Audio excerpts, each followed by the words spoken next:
or maybe there's like a little delay. But whoever is already waiting, welcome. It's the second e-commerce growth meetup that we're doing. Hope you guys will like it. I don't know, should we already start, Arek, or wait a Yeah, moment? yeah, Yeah, I think we can get like 1 minute or two, but yeah, we should start.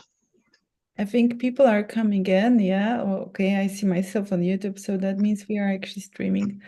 So welcome guys to the already second event of this gathering that sometimes gonna happen online, sometimes gonna happen offline. And yeah, and today we are doing it in the Valentine style.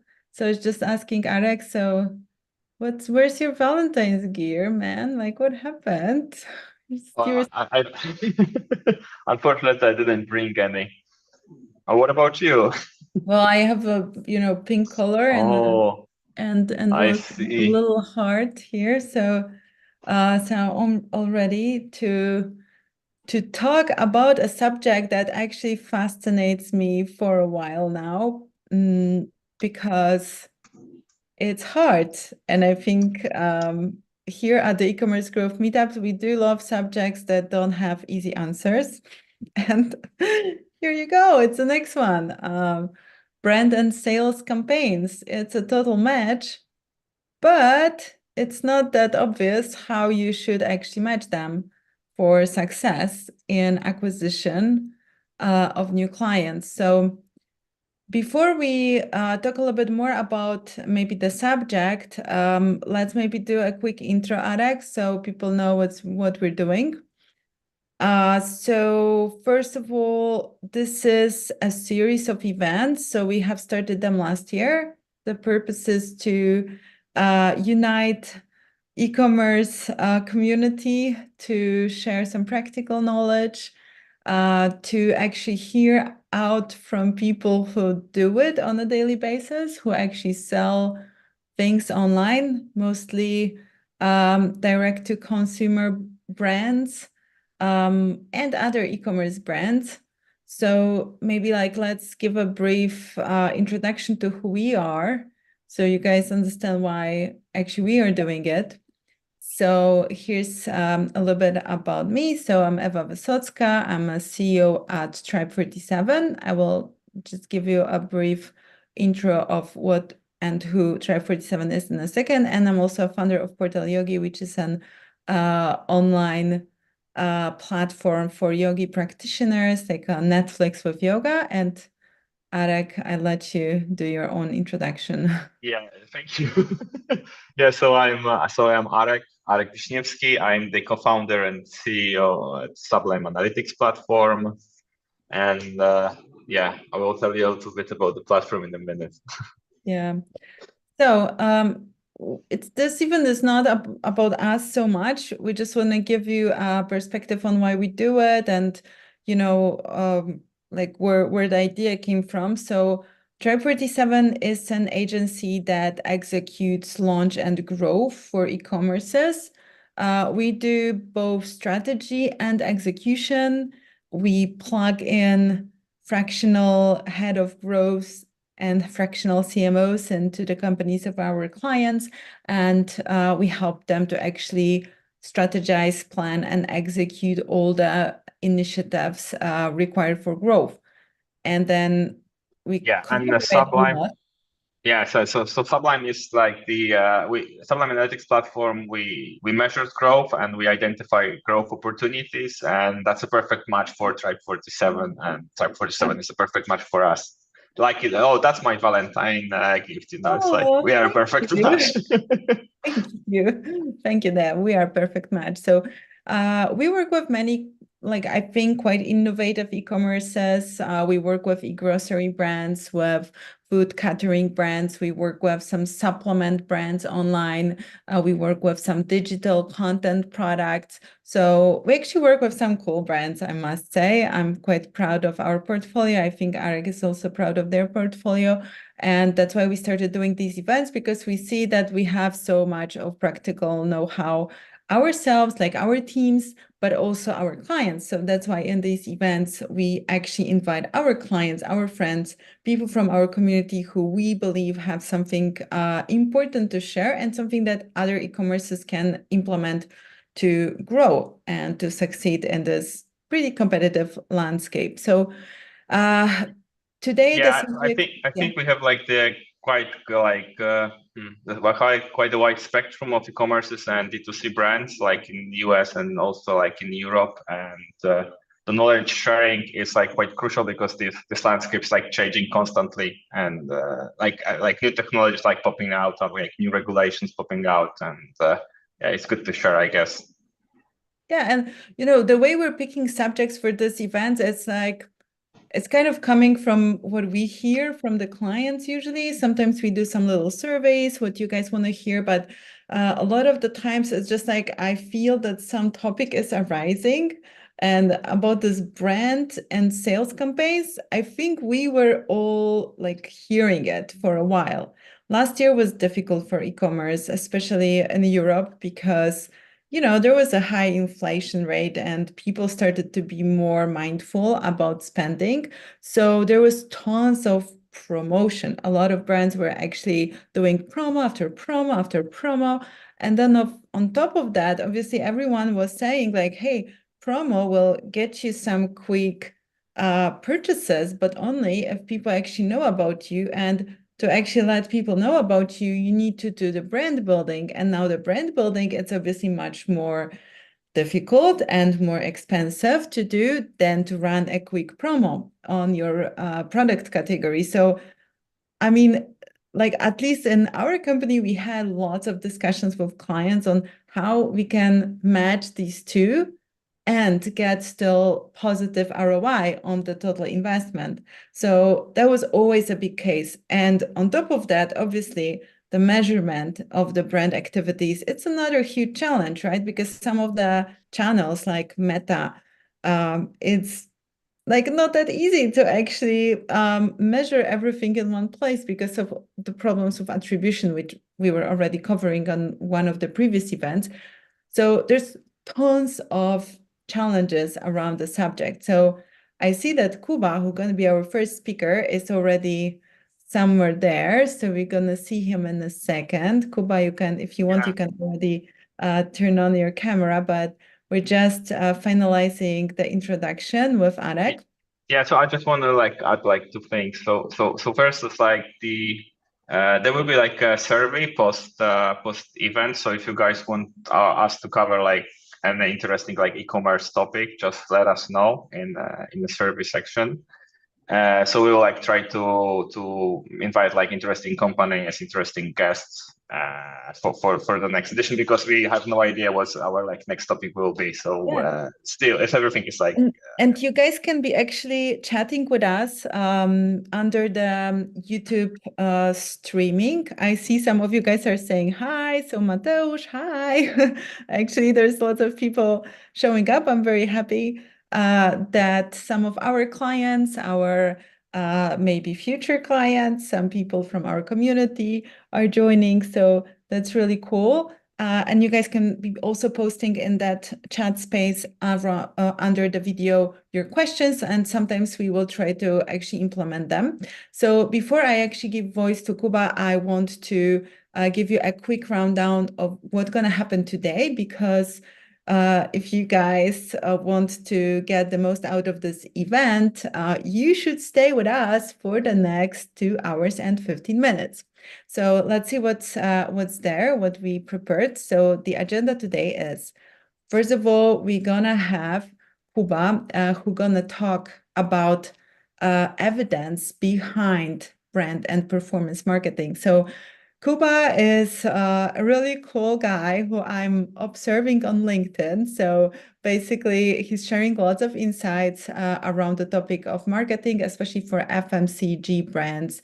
But not only, he has his blog on marketingo.pro, where he's sharing it on a regular basis. He has his newsletter right now. He's serving as the director of marketing and growth at the Blix, which is, in short, an advertising platform for grocery brands in Poland. But his experience was quite broader. He used to work for Glovo, which is a really cool convenience and food delivery platform worldwide. And he also was involved with many other FMCG brands. So I'm really looking forward to Kuba telling you a little bit about data behind brands and performance marketing. And then we're going to have actually Bart Tuczyński from Natucare, an emerging supplement brand, and Arek himself talking about some measurements. There's going to be some case study on how you can marry brand and performance. And we're trying to play with this Valentine's theme. So I don't know if you guys will be marrying someone or something during the session. You said that you have some jokes. Yeah. So looking forward to it, like some cheesy Valentine's jokes. And then we've got a team from Tribe 47, Michał and Lila, talking about 3 types of brand awareness campaigns. And does the size really matter? Like, I'm curious myself, what do they mean exactly? But like, yeah, high five to Tribe 47 team for coming up with the most cringe topic I could imagine. So hopefully this will be fun. And obviously, as always in the end, I'm going to be leading a panel discussion on how to win hearts and wallets of new customers in 2024. And I'm going to have some amazing speakers. I'm super excited because this is a really strong group. I will tell you more about each and one of them soon once you join us for the panel. And now I'm giving the stage to Kuba. So good luck, have a great session, and you guys stay put because we've got lots of cool stuff coming. See you soon. Cool, thank you, Eva. Thank you for the intro. So yeah, I will start sharing my screen now. Yeah, I think I can do it. Okay, so yep.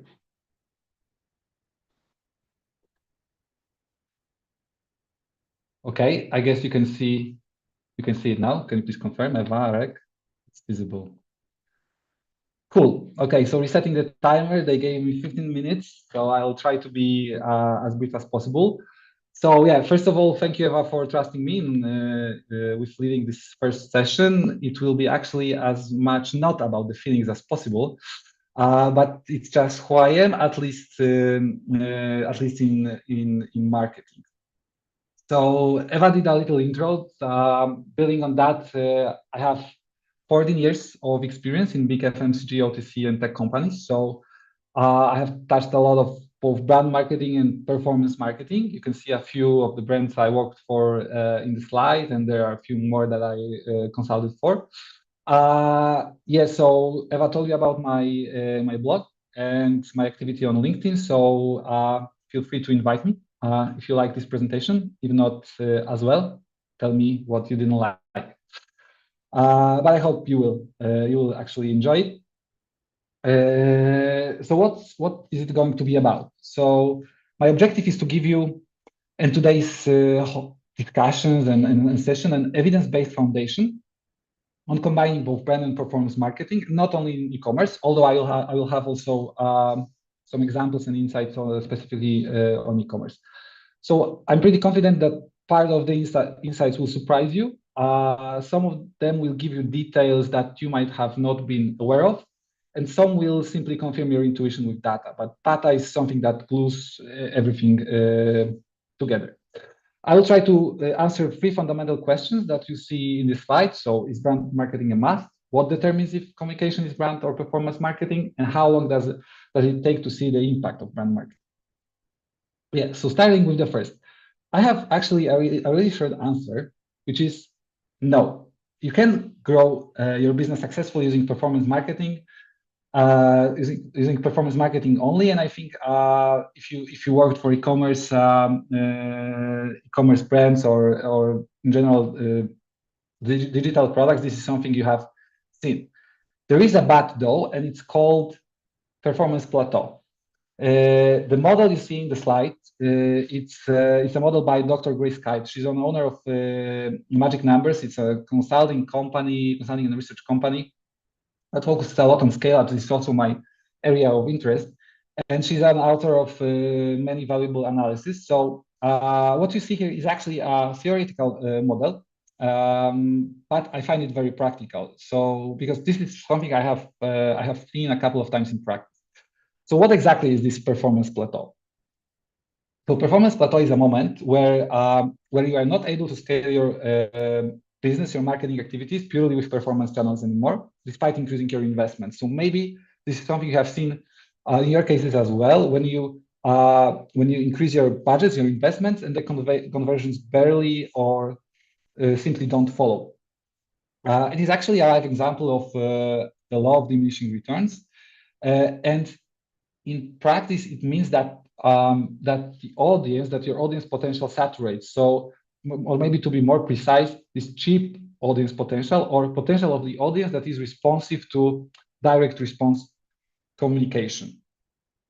So, when you get there, when you get to the performance plateau, I'm saying, and this is also what Grace Kite is saying, that it is a must to be able to continue to scale in the long run. Okay, but there is another question. Like, if not only if it is a must, but is it actually worth it, regardless of the performance plateau? I have two pieces of data that can lead you to an answer. So my answer is yes. And the first piece of data comes from Phosphor report. This is a company that provides an attribution platform, a pretty big one. And they have an excellent newsletter on e-commerce, by the way, highly recommended. So what the report is showing is that brands with 25% of overall meta spend, because this report focuses on meta, if 25% of the whole spend is invested in top of the funnel, these brands generate much higher ROI in the long run and much lower CAC versus brands that don't do that. I think the figures are pretty impressive. And this is the first piece of the data. The second one is actually a real case study, and it comes of one of the companies I worked with. It illustrates synergy effect between brand awareness, that is in blue in this chart, and mobile cost of customer acquisition, which is in green. By the way, this is exactly what Phosphor report has been showing. With one exception, this is obviously a multi-channel case, because awareness is like not a channel specific, not necessarily channel specific thing. And I have one or two more case studies like this, but I think what I have shown you is directionally proves the point. So I guess we answered the first question. We can move to the second one. So what determines if communication is brand or performance marketing? Let's start with the basics, like basic distinction. So brand marketing, known as top of the funnel, is aimed at building mental availability in the long run. Mental availability is something that you can know from Byron Sharp, How Brands Grow book, while performance is built for direct response. So you expect a conversion in the short term, certain reaction to the ad. So what exactly makes my ad one or another type? Again, there's a simple equation. It is determined by placement and creative in that specific order. That is super important. So let's start with explaining why placement goes first.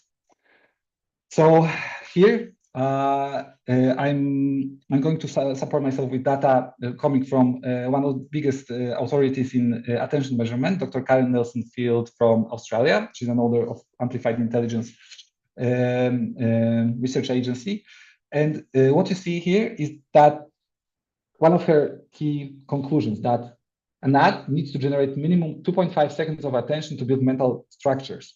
The more, of course, the longer your message stays with the audience. I think that pretty much makes sense. But what is more important is that based on comparison of creatives for various brands across various channels, she has proven that the placement consistently drives the difference in the attention span. So it is a placement that decides whether the most, like It's a fundamental for the communication to be brand marketing to be able to build mental structures. And the placement channels actually do differ heavily. Here you can see data from another source, like Women Research from UK, showing average attention span per one contact in various channels. Like there are several more in the analysis. I'm showing only 3 of them. And you can see how big is the difference. Of course, the result of 6.4 seconds doesn't for TV doesn't mean that every contact with an ad on TV generates this 6.4 seconds of attention, but it's the average. So you have a higher chance of having a quality contact generated by TV than the Instagram story. So okay, I think the data on placement is pretty strong. So now moving to the creative. Well, actually, you can do or screw the job here as well. So back to the distinction I showed in the first slide of this section. Brand communication, brand marketing is more emotional. It has stronger branding cues, and you would rather use audio video format here rather than static, rational, product-oriented performance ads. Of course, you can have, I don't know, out of home awareness campaign, which is static. Of course, you can have stronger product role, but this is let's say what dominates for these 2 types. And I have a super example from e-commerce world, which is Allegro, a dominant brand in Poland. So I think if you live in Poland, most of you know the Allegro Christmas campaigns. They are super emotional. I think they started a few years back. This is purely brand communication. And on the right side of this channel, you see the purely performance communication, focus on product with the price. One of them is with the price. And by the way, what is excellent thing here is that they are linking the bottom of the funnel with top of the funnel, which helps the brand. Yep. So another supporting question, deep dive question, is: can you do both? This is one of the discussions I have seen on LinkedIn, and I have also was involved on LinkedIn recently. So again, short answer is yes, and again there is a but. So the but is that it can only work one way, at least according to System 1 data, which specializes in measuring creative's effectiveness. And to be more specific, only brand marketing can serve the purpose of the direct response, not the other way around. So 98% of qualified, so well tested top of the funnel ads also were well tested for short-term response. There is another but though. The other but is the fact that it is extremely difficult to build a strong awareness campaign that works in short term. In general, it's quite difficult to build super strong awareness campaign, because how many cases of an awareness campaign you know that you would expect to drive more or as much sales, installs, or new customers as an aggressive performance marketing or a sales activation investment in the short term? Unless, of course, you are in performance plateau situation, that's a different story. My take on this is that while data indicates that it is possible to have short-term effects for good brand marketing campaign, there is always a predominant character of the ad. It's that if it's an awareness campaign, it's mostly an awareness campaign. It can help with the short term, but it's mostly an awareness campaign. Also, performance campaign to some extent, to little extent, I would say, can support awareness building, like you could see in our Allegro example. But there's always one dominant effect. That's not something based super on data. That's my conclusion from the leads.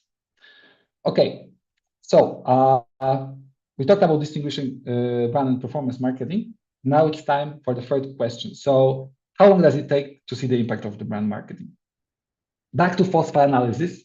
So I told you that after 10 months, those figures that I have shown, they were results after 10 months, average results after 10 months. So what the report was also showing is that 3 months is not long enough. So it's not that you see gradual positive impact over the months. No, there is a certain point between 3 and 10 months after launching brand marketing actions that brings you tangible results. So it is not a direct answer to the question, but let's say gives you certain span. So what do other sources say? And again, here I have a case study from one of the apps I worked with, where we compared TV pressure over the last 6 months, where we compared co-marketing activity, co-marketing promotion, very short-term thing, and digital share of voice. So again, digital pressure, very short-term thing, very direct response tools.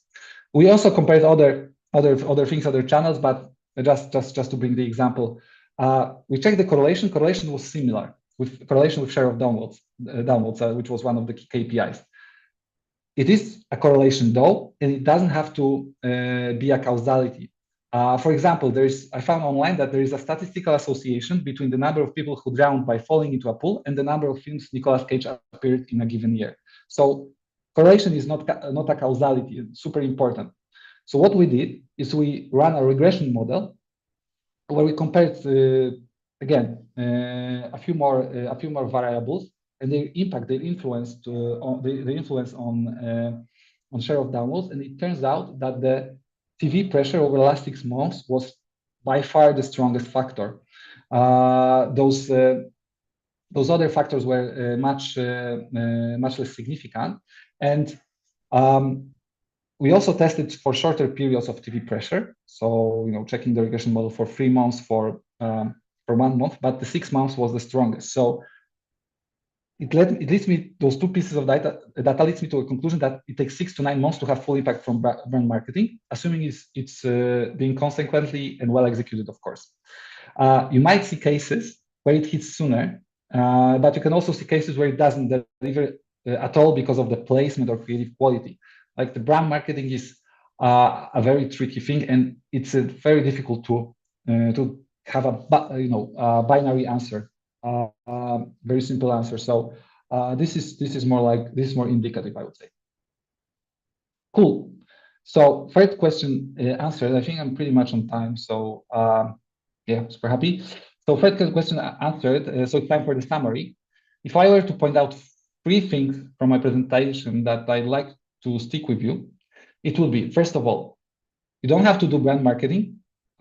You can scale with performance marketing successfully up to a certain point, but it is worth it to launch brand marketing even before you hit the performance plateau.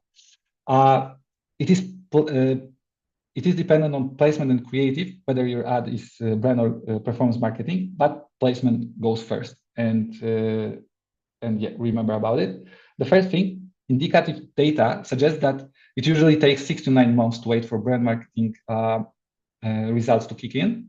So yeah, so you need if you decide to do that, you need patience for sure, but it's worth it. Yep. So that's it. Thank you. See you in the panel, I guess. Yeah, thank you, Kuba. That was really cool. I mean, I love the practicality of the insights. Like, hey, don't do it until you hit the plateau, or just do it right before you hit the plateau. Like, question is, when do you actually hit the plateau? Because that's an interesting question to ask. But before Arek starts, like, I just wanted to give you guys some quick heads up. If you have some questions that you would like Kuba to answer, you can post them below the video streaming on YouTube. So I'm going to implement those questions in the panel discussion that we will have in the very end of this event. So feel free to ask questions. I mean, I have my own questions I'm reserving for the panel after this talk. So thank you so much, Kuba. And I see you soon. And now I'm giving voice to Arek and Bartek, who are supposed to get married somehow on this during this session. So go, guys. Show it to God. Yeah, I guess it's like a little bit overstatement or overpromise. It wasn't a title. It wasn't a title. At least from my side. If you're now backing out of this, Arek, I have a lot of explaining to my family. Sorry. Really. I will talk to them. Valentine's Day is coming. It's a good time for some for some confessions. So good luck, guys, and see you soon. Thank you. Yeah, so I hope you like sync my screen. So we are going to talk about like a little bit love, at first sight, and marrying, but marrying like brand and performance campaigns, measurement. Maybe it's not that sexy topic, but still it's a kind of a practical thing. And we're going to present you a case study that we did with Natucare. That's the company that Bart is working for. And so I'm Arek. I'm the CEO and co-founder at Sublime Analytics Platform, and I'm here with. Oh, that's a cue for me to jump in. Okay, we haven't rehearsed that. I'm sorry. So my name is Bart. I'm head of acquisition at Natucare, and Natucare is part of a larger company that we set up a few years ago, More Growth, in which we launched 5 different projects, but now we're doubling down on Natucare specifically. Yeah, so maybe Bart, you will like tell us a little bit about Natucare, like the problems that you faced, and why we even like started to talk about like measurement stuff. So, like you said that shyly that it's not a sexy topic. I think it's the sexiest of all the topics, attribution and deciding on what to invest money in and what kind of impact and return on investment you expect. And this is a problem that is very important for us to solve because we are a startup. We have limited funding. We kicked off our project Natucare somewhere around mid-2022. That is the official launch. We had been working on this project for, I guess, by that point in time, 6 months already. The whole idea to launch Natucare came from Natalia Grajsar, who is our founder, and given her history with different health challenges and problems, one day she decided that having ideally, solved them or improved her quality of life, she would like to kind of pursue this avenue and help others chase their health, wellness, and beauty goals. So that's kind of what spearheaded the inception of Natucare. And being More Growth, we really were interested in entering this niche. So I think this is as much as you need to know about Natucare: supplements, health and wellness, and beauty. Now, when it comes to specifics, as a young company, we have a fairly limited product offering at this point in time. We're expanding our products, but for now, our main interests are collagen supplements, a supplement for hair, nails, and skin, as well as a sleep aid and vitamin D. Recently, we have launched omega-3 fish oils, as well as a kind of light duty collagen supplement, if you will, where the amount of collagen is a little bit smaller. Call it an entry-level collagen supplement, if you will.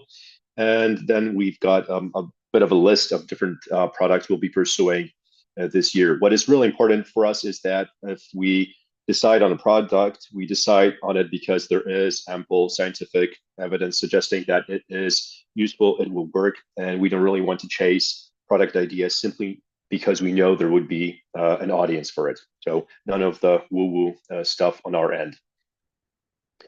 Now, if you kind of look at Natucare, besides it being a health, beauty, and wellness supplement brand, we also run a website. And what we would love to do is to provide valuable information to people who's kind of run into different problems concerning their health or beauty or wellness needs. And we kind of want to solve that particular problem they might have.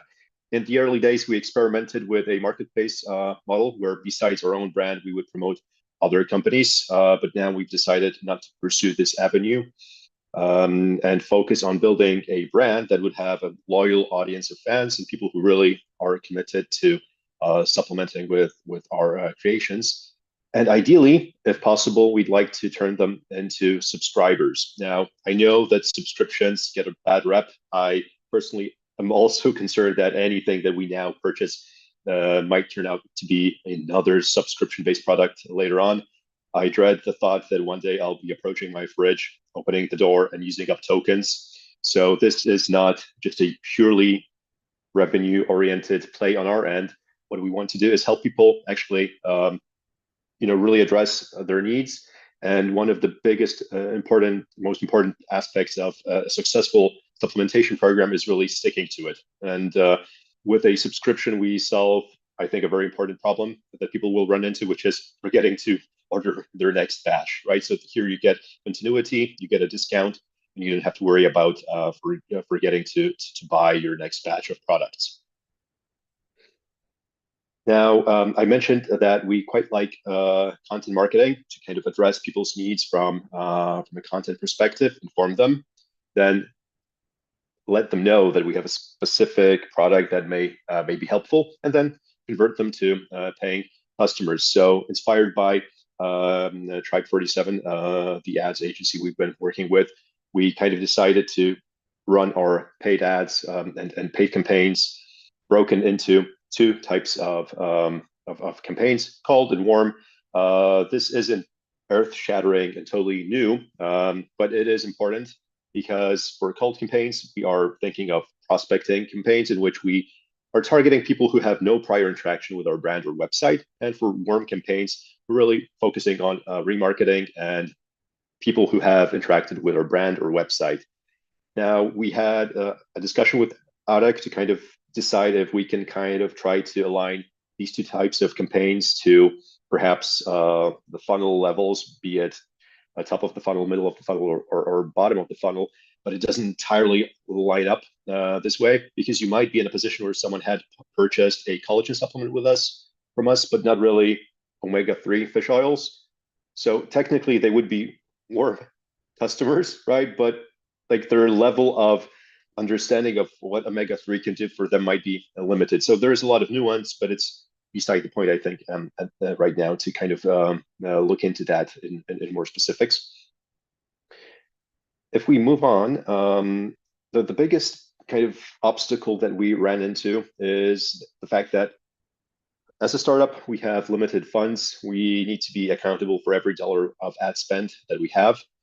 And this really made us want to focus on direct, scalable sources of attributable revenue. That's a mouthful, but basically we just want to be able to say, okay, if we spend $10 here, we'll get back X dollars and keep spending those dollars. If we can't get back what we want to kill that particular campaign, ad, or perhaps even channel, right? And this becomes really, really difficult because you kind of get conflicting information depending on the source that you look at. So if our goal, moving on to our next slide, is to maximize ROI, you kind of really want to focus on one little trick from the Gary Glenn Ross playbook, which is to always be closing.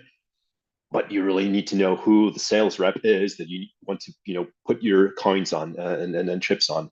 So going to the next slide, if you kind of really want to maximize your return on investment, you kind of run into this forever existing problem of advertising, which is you waste half the budget, but the problem is you don't know which half.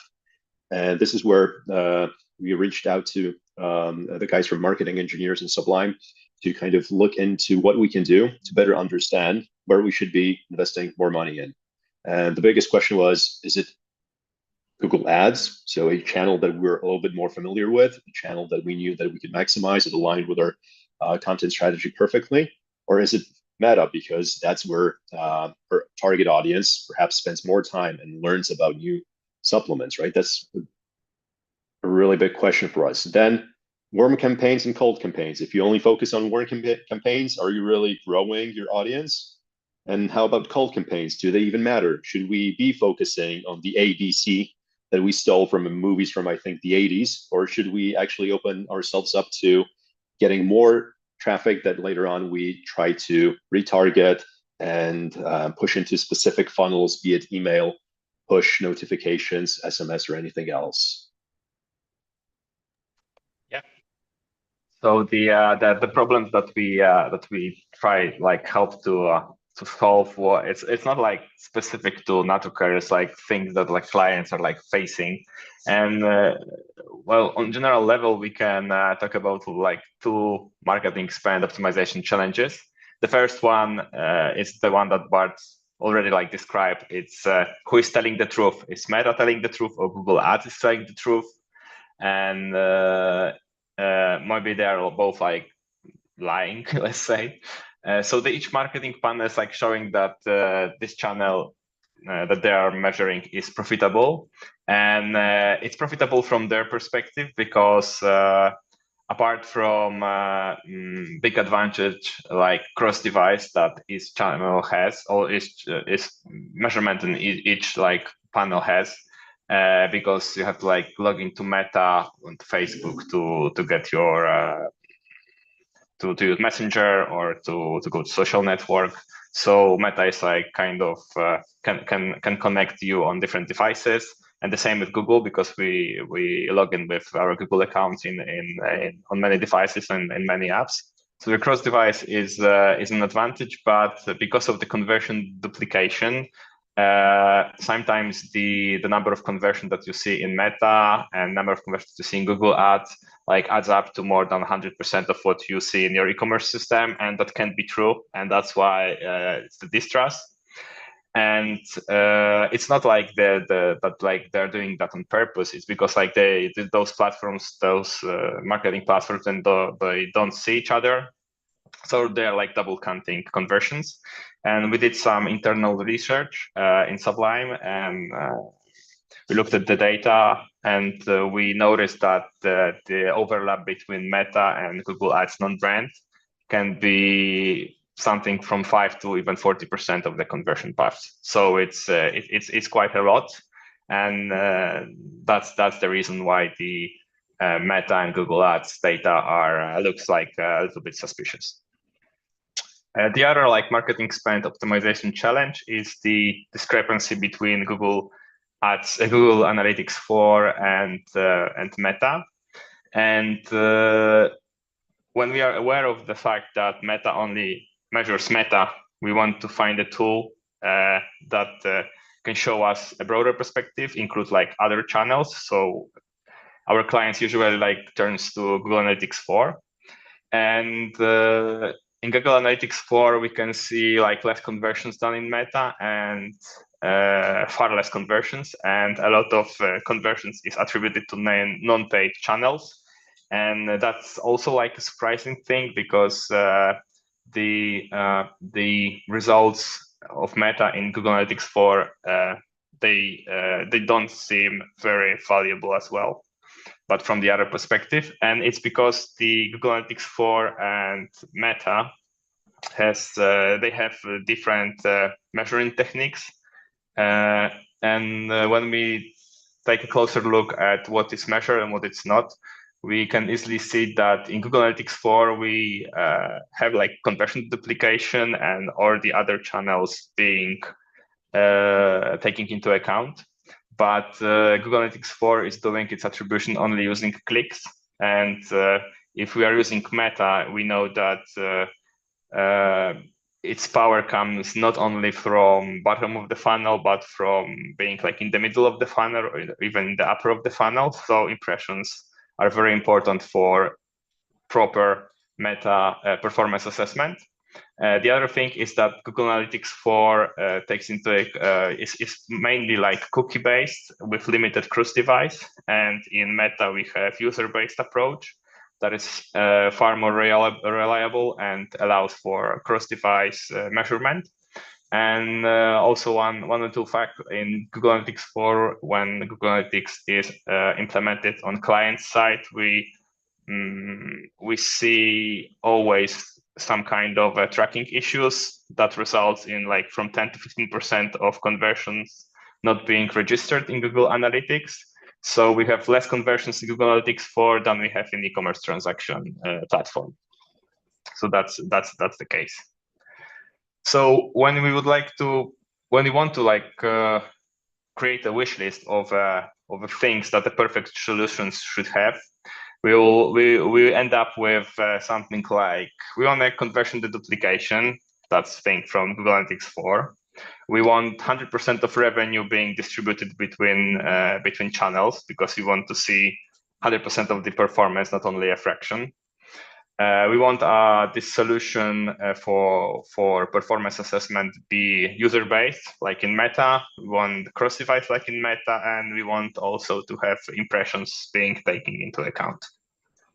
And there is one solution that meets all those criteria, and it's kind of an old one and very good. It's called marketing mix modeling, and it allows to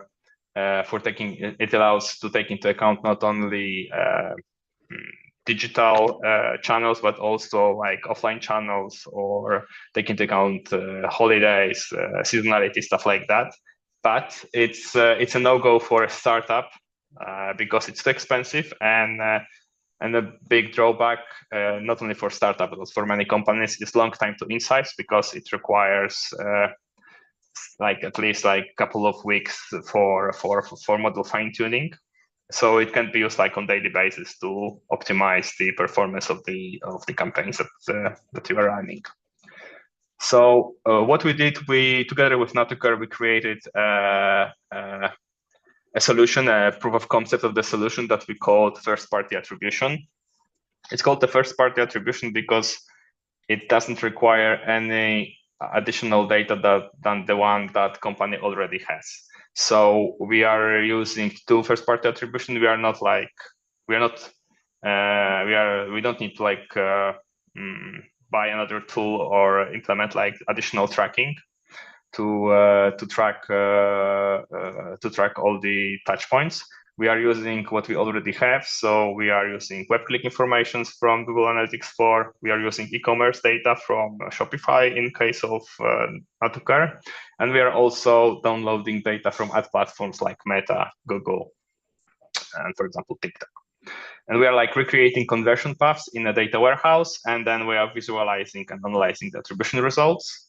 And the main assumptions behind first-party attribution is that we are using conversion paths with clicks as touch points from GA4 to deduplicate the channels, but we are enriching those data with e-commerce data. So, for example, when we have a conversion path with cart ID, but we don't see the transaction, but we know from transaction system, so for example, from Shopify, that the transaction happened. We just put the transaction at the end on the conversion path, and we are like enriching the data. We have like 100% revenue being analyzed. So that's the one thing. And we like, as the first step, we run the modeling like last click, non-direct, non-brand like model, like in GA4. As a first step, and we end up with some revenue being attributed to non-paid channels, non-paid channels and to brand channels. We send conversions from non-paid channels and from brand channels to conversion API, to Meta conversion API, to see if Meta is like recognizing those users. And if it does, we are attributing those part of the conversions that from direct, organic, and brand campaigns to Meta. And then at the end, we are also adding some impression coefficient, to take into account all the conversion that should be like attributed not to clicks but to impressions. So for example, when we have in Meta panel the model that says like 1 day click model that says like 100 conversions were attributed to certain Meta campaign, and the other model 1 click 7 days model that says like 120 campaigns were attributed to the certain campaign. We can say that this coefficient is 20%, and we are adding this 20% to our modeling at the end to compensate for the attributed like conversions because of the impressions that we had. So that's the methodology in general. So we ran the 3 months test and wanted to compare our modeling results with what we see in Meta panel and Google Ads panel, and also in GA4 attribution. And for Meta, we divided all the campaigns into 2 groups. We had cold campaigns, so the campaigns where user didn't have the interaction with the client, with the brand before, and warm campaigns were when that was, so aka like retargeting campaigns we aimed at targeted at users that had the interaction in the past with the brand. As you can see, the results differ. Like the ad panels, like so the Meta panel is reporting like the highest results, with GA4 like showing the results that are like substantially lower for Meta, but our attribution is somewhere in between, like it's closer to ad panels than to GA4. Because we are taking into account not only the data deduplication, the conversion deduplication, but also we are taking advantage of user-based tracking from Meta and cross-device from Meta. So our results are higher than in GA4. But what is more important is that with first-party attribution, you can see that the cold campaigns are more effective than warm campaigns, and that's in the contrary to what Meta is reporting. So the cold campaigns, the one in the middle of the funnel, that are underinvested, and the results for warm campaigns that we see in first-party attribution versus what we see in Meta panels are much lower, and that's probably because that's because of the data duplication that Meta didn't see. So it was like Meta was double counting the conversions. By the way, like all the values ROAS that you are seeing on those slides are normalized, so they are like not this is not like at face value that Natucar is seeing. And we also like did the same exercise for Google Ads, but in this case we divided the campaigns into Google non-brand and Google branded campaigns. And as you can see, the Google Ads panel is like for Google brand campaigns is like showing like the really magnificent result.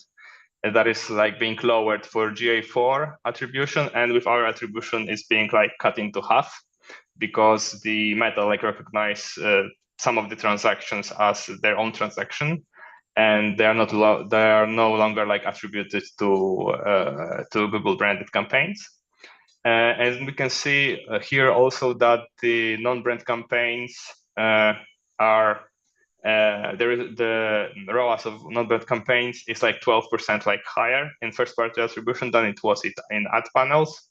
So it means that they were like undervalued, underinvested in Google Ads panel. Okay, so like summing it up. So we made some progress with first-party attribution, and now it's like the basic model that we are using for all of our clients.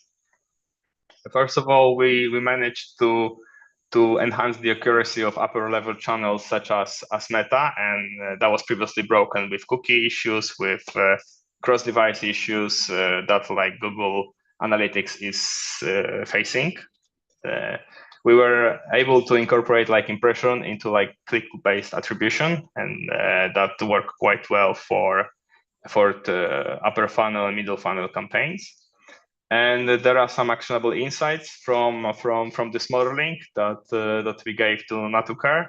So the cold campaigns were underinvested when looking only from the perspective of Meta, and the certain brand campaigns were also underinvested when looking at the Google Ads panel. So this attribution modeling, the first-party attribution modeling, gives like an answer which campaign or which channel you should put your money in, and inside the channel, like which campaign are the like most that bring like the most value, and where should you put your money.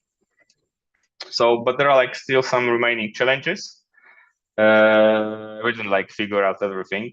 So when there are like two upper funnel channels like Meta and TikTok, there is still a problem with the duplicating between multiple channels, because we will be then sending like data not only to Meta conversion API but also to TikTok conversion API, and that is still work in progress.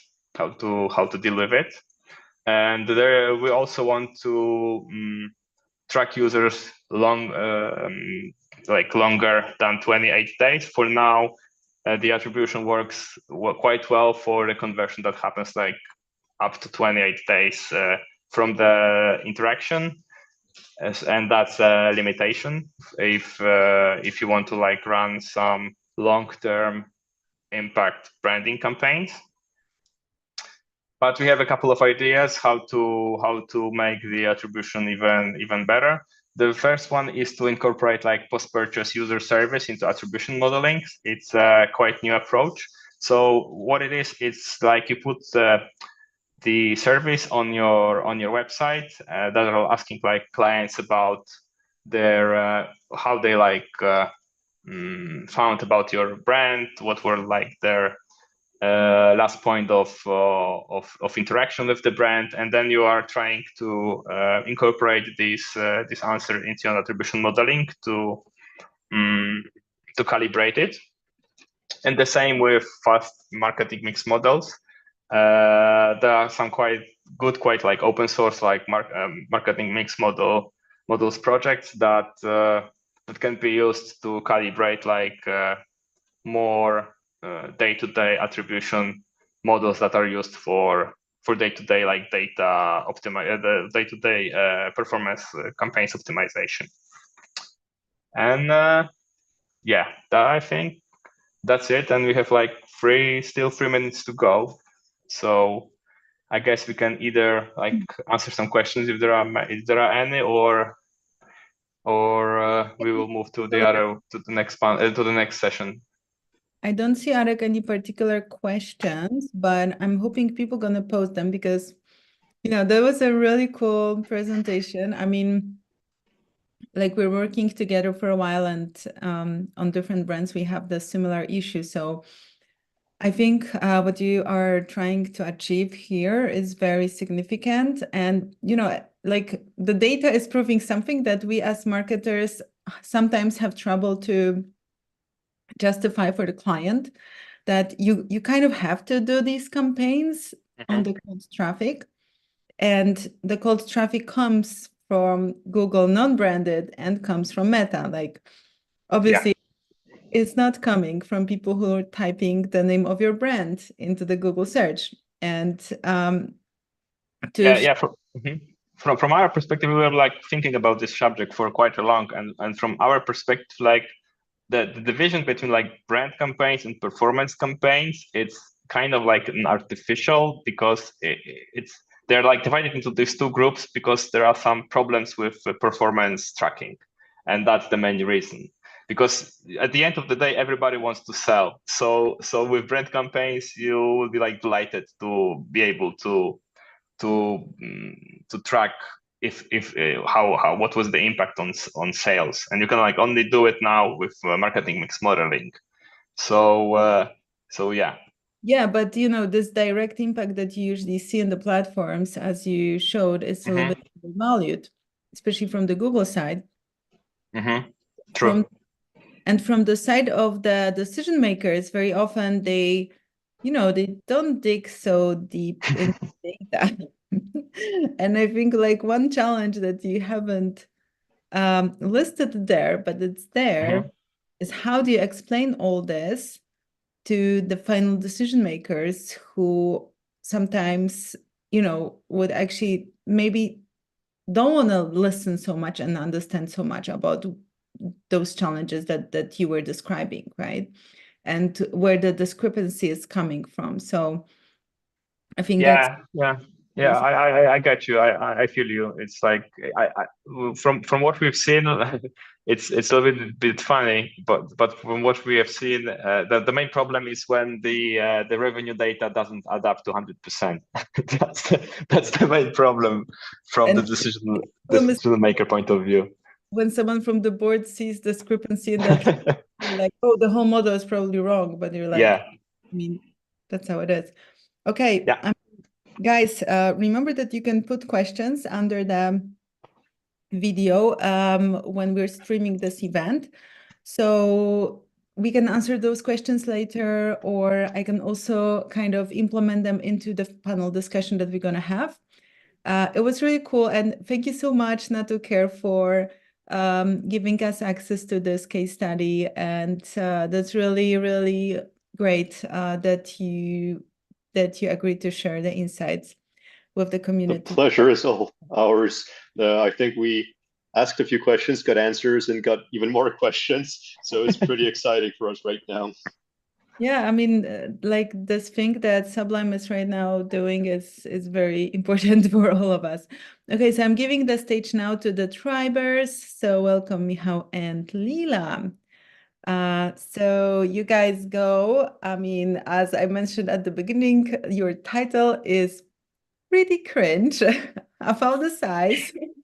I hope you're gonna explain a little bit more what kind of size matters, and keeping fingers crossed for the presentation. I'm gonna see you in a half an hour. Bye. Bye. Thank you. Thank you for introduction. And thank you for this cheesy one title for Michał, because he is coming up with great ideas. So yeah, as Eva mentioned, the title of our presentation is 3 types of brand awareness campaigns. Does the size really matters? And so to introduce ourselves, my name is Liliana. I'm the head of performance in Tribe 47. And with me, there is Michał Dipto, who is head of content, and we'll be talking about creatives and different stuff. So I'm also excited to hear. Hey guys. And by accident, I can also tell you that we actually dressed today as our icons on the slide. So I'm green and Liliana is blue, so it's pure accidental. But let's see how let's see how we go with what we're going to show you today. Yeah, accidents are nice. And so yeah, let's dive into the stuff. On the beginning, I decided, because like I today had one situation, and I decided like to give you some small background which can help actually to introduce what is brand awareness is about. So I met today a guy who actually didn't remember my name, and he said that he usually forgets all the names, and quite often it happens. It may be you, maybe some other people you know, but imagine that this person who forgets the names even is in your target group. And how do you see this person actually remembering your brand, right? For such people, first impression is really important, and they will talk to you, etc. But as soon as you go, they probably forget your name. And in this case, repetition comes to the place. So as often you remember your name, as often you appear, the bigger chance those people will remember you. So in reality, like in life, we will call it like building a friendship, right? But in marketing, we will call it brand awareness. And such brand awareness is important not for only big brands, because you sometimes need to remember this like name of the person you met today just during the coffee. Like it's important for every brand. Yeah. And so from this, just let's start with the definition of what brand awareness is. And it's a very general definition as for the beginning, because we're going to expand it further. So generally is a campaign aimed at increasing the visibility of your brand and making sure the audience remember who you are, what you sell, and basically like your brand is a top of mind position when they think about your brand. So basically it's a dream come true for many brands to be like, when you think about sneakers, your brand's name appears. So we're going to deep in more in this presentation. So because however, not all brand campaigns are the same. And actually this is when the moment comes into place, because we're going to tell you more about why we came up with the cheeky name of the presentation. Because actually size matters. Of course, size matters only when it comes to your brand's brand size, because we can have big brands, we can have mid-sized brands, and we can have also small, niche, and local brands. And all of these brands have different purposes for why they need brand awareness campaigns. All of them use different techniques. All of them use different advertising. So today we're going to dive into the differences of like the perception and what awareness campaigns actually looks like for each one of these businesses. Yeah, so if to talk about businesses, we wanted to show you like a few examples, because like big brands, who is it? Small brands, who is it? So for example, big brands, this is something that comes to your mind when you think about like this big, I don't know, outdoor ads or ads that everybody talking about. So that's, for example, Apple, McDonald's, Coca-Cola, etc. For the mid-sized brands, we here listed few different brands. For example, in Polish market, it will be Matchfit, Żabka Już, which is like the food delivery, the Getir, which may be also available in other countries, or Formats, which is like supplements. They are not as huge, but they still are quite significant on these markets or in general. And there is also niche brands. Here, for example, is Lekko, which is the CBD brand in Poland, for Sigmatic, which is like mushroom coffee and different stuff, and Portal Yogi, which is like yoga specifically. And all of these brands are kind of in different place.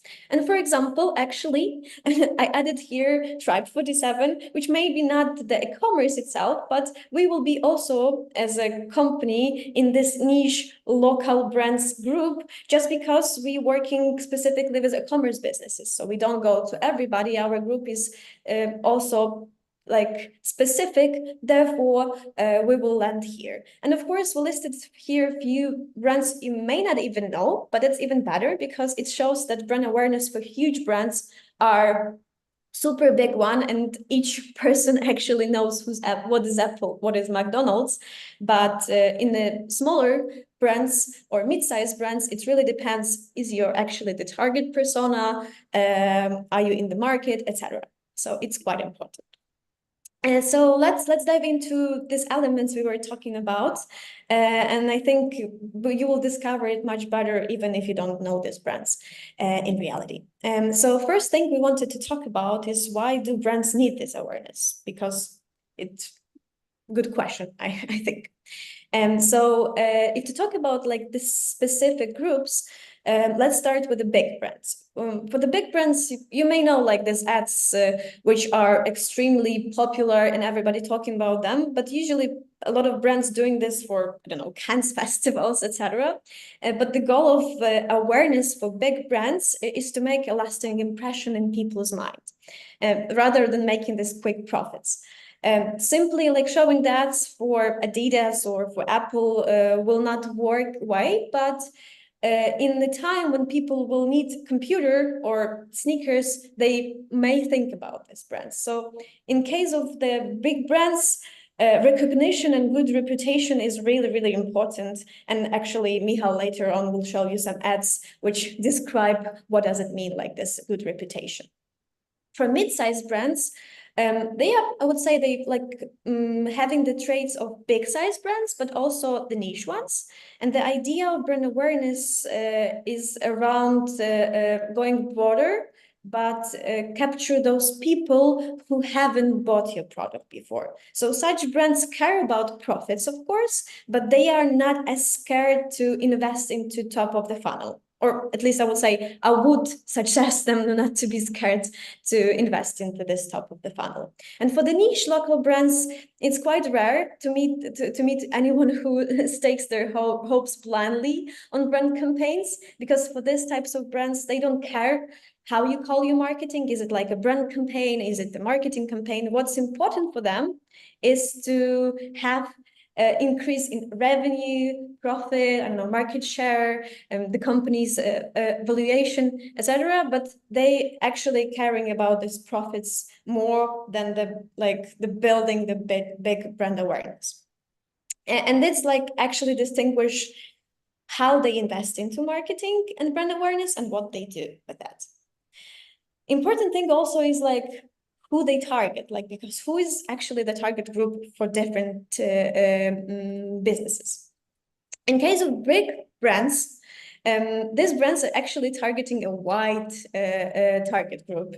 Usually it's everyone, as the brand wants to create demand rather than find for the specific people. For example, when you really like thirsty and you want to drink something, probably Coca-Cola shouldn't like come into your mind, but it really often comes, right? Or I don't know, Adidas Samba, which I'm wearing at the moment. You probably don't need specifically this like type of shoes, but they're kind of cool, and the Adidas made the crave for this specific shoes. So their idea to go to everybody and like make this demand. In case of mid-sized brands, usually these types of brands have few target personas. It's more like how they can actually help with your needs. They may focus on specific demographic segments, such as maybe age group, income, lifestyle, but they also might aim to build a strong presence in particular geographic areas, for example, and then expand. And in small niche brands, they operate in niche markets and target consumers with specific needs. It's pretty often maybe also few personas, but they have like really like smaller groups usually. So that's, for example, I don't know, some typical clothing styles for moms, let's say, or also like organic and specialty foods like CBD, as I was mentioning before. So, for example, for big brand as Coca-Cola, their primary target group will be like teenagers and young adults, but they also have products for older group, which is Diet Coke, for example. And what is important in their case, their main idea is to associate the brand with good feelings, like with the happiness, relaxation, etc., anything rather than the soda. So they like kind of making it for everybody, because who wants happiness? Everybody wants happiness, right? So that's the main thing. And it helps them, like if to look on some statistics, it's at least statistic that they tell. I cannot like promise it's 100% sure, but according to Coca-Cola, their red and white logo is recognized by 98% of the world's population. And it may be even like, I mean, even in Africa, people recognize it just because Coca-Cola were coming and building, I don't know, football courts, etc. So that doesn't mean that those people buying the Coca-Cola, but they remember the logo. So that's quite nice. If to go to mid-sized brands, here, for example, Żabka, which is food delivery, their primary target group will be young and mid-age people in the big cities like Warsaw and Kraków in Poland. But they will have like few personas who may actually come to mind when you want to do this food delivery. So, for example, their main personas will be young professionals, students, parents, and they will be kind of trying to target those people. In case of Lekko, for example, the primary target group will be young Warsaw community, which looks for brands with nice value and design.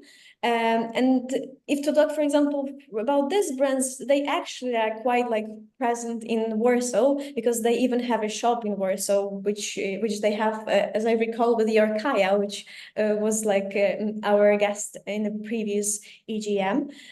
So they have really specific type of product, and they also trying to reach those people in specific area, which make them more like the niche local brand. Yeah. So let's move also to how to these brands advertise themselves, and Michał will tell you more. So now we already know why brands do need brand awareness, what's the targeting. So now they have, let's go to how they advertise themselves, and basically where does the advertising take place. So let's start from the big brands. The inspiring ones, the crazy ones, whose budgets are enormous. So basically, if we talk about the size, it's actually like, you know, the size of wallets matters here sometimes. So when it comes to big brands, basically, it would be easier to answer probably where it doesn't take place, the advertising, because for big brands, they can use all possible advertising means, including TV, radio, outdoor billboards, digital, events, and PR. So basically, when there's money, sky's the limit. And as Liliana already mentioned as well before, big brands don't need to generate immediate profits. So what do they need actually this brand awareness for? So if we go to the next slides, we can discuss that basically they work often as a reminder or retention. So basically they often go for bold, creative concepts, out-of-the-box ideas to basically keep attention. And their campaigns very often focus on being authentic, inclusive. They try to be close to people's campaigns. Sometimes are loud, crazy. They cooperate with famous people, with great artists, and so on. What's more, their campaigns are usually also like they like to play with the image of the products. They use lots of metaphors. The product can be a hero of the campaign, or they can sometimes completely remove the product from the campaign, hence being just in the background of the story. For example, this is very often for Nike campaigns. And what are the examples? So for the first example is Coca-Cola, because everyone knows Coca-Cola, everyone what they do. And in one of the campaigns from, I think, more than 10 years ago, the campaign was called Share a Coke. The brand was playing with the etiquette, with the product. So basically they removed the whole logo from the bottles, yet still, and they replaced with different names. The company had like lots of follow-ups. So like with another campaigns, they replaced not only with names, but also with cities, with different destinations, so on. But their brand is so strong that the product is still easy to identify. And so like using personalization trick here in the campaign, help the brand spread further. If we go to another example, like you can see under big brand McDonald's, in the campaign, Fancy McDonald's, which was also presented as a Raise Your Arches, McDonald's completely removes the product from its campaign. So you won't see any Big Macs, any cheeseburgers in the campaign. You can see only the part of their characteristics yellow M from the McDonald's logo. So actually, also in the campaign, McDonald's uses the power of moment, because like it shows people in the office environment when they're like about to order something for lunch. So actually, this campaign is also used as a reminder that McDonald's exists, and in terms of such moments as getting hungry, this is a brand to call and order. And we have also two last brands, also very, very famous, very, very known. And the advertising more focused on the power of like their annual activities, because their annual actions became they became iconic, because everyone knows that at the end of the year, in Q3 in September, October, Apple releases the event that it's very inspiring for all the brands that also want to follow Apple. And also like Apple keeps everyone in the game, because they know that and the new iPhones are going to be released. And Spotify's Wrapped is also a good example, because it becomes viral. It also inspired many other companies, not only related to music, such as, I don't know, Apple Music or YouTube, but any other companies, but that annually, they also release their own summaries. So this also shows the power of brand, the power of personalization, and that sometimes for big brands, brand awareness doesn't mean sales. It means basically repetition of the brand being top of the mind, and that's it. So another example, another scenario is with mid-sized companies, because here, as we can see, the focus of their activities is mostly on digital paid media mix with organic social with influencers. We can also divide different categories within mid-sized brands, because the ones that actually can afford, they have big budgets for their campaigns. Sometimes it's usually like every quarter or once a year, depends on the company. They can afford additional channels to increase the reach, because it can be TV, it can be also outdoor billboards, it can be radio, it can be any other activities, but mostly they focus on digital. So what's the main objective when it comes to their creatives? as we already said, they want to invest in acquiring new customers and spark awareness about the brand. So they want to explain who they are, how their product improves personalized life. And so their competition already offers some similar situations that has already convinced them. So these brands need to find some ways and act fast to convince either new people or competition's persona to make the first purchase. So how do they do it? There are two scenarios in which these campaigns can be executed. In the scenario A, which you can see now, you can see that the creatives that these companies apply are kind of the blend of awareness and sales campaigns. So, for example, with the videos for this, here in the examples, I'm using the brand which is food catering, and basically for the brand awareness campaign, they prepared really nice videos that from one side they look like brand awareness videos, but they end with a CTA that goes closely, it's related to their promos. So they offer a discount on the products.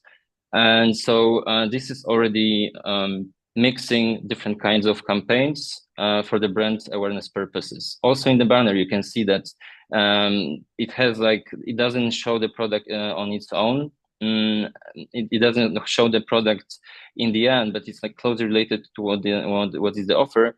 You can see the tagline, which is very characteristic of a brand awareness campaign, but you can also see the promo.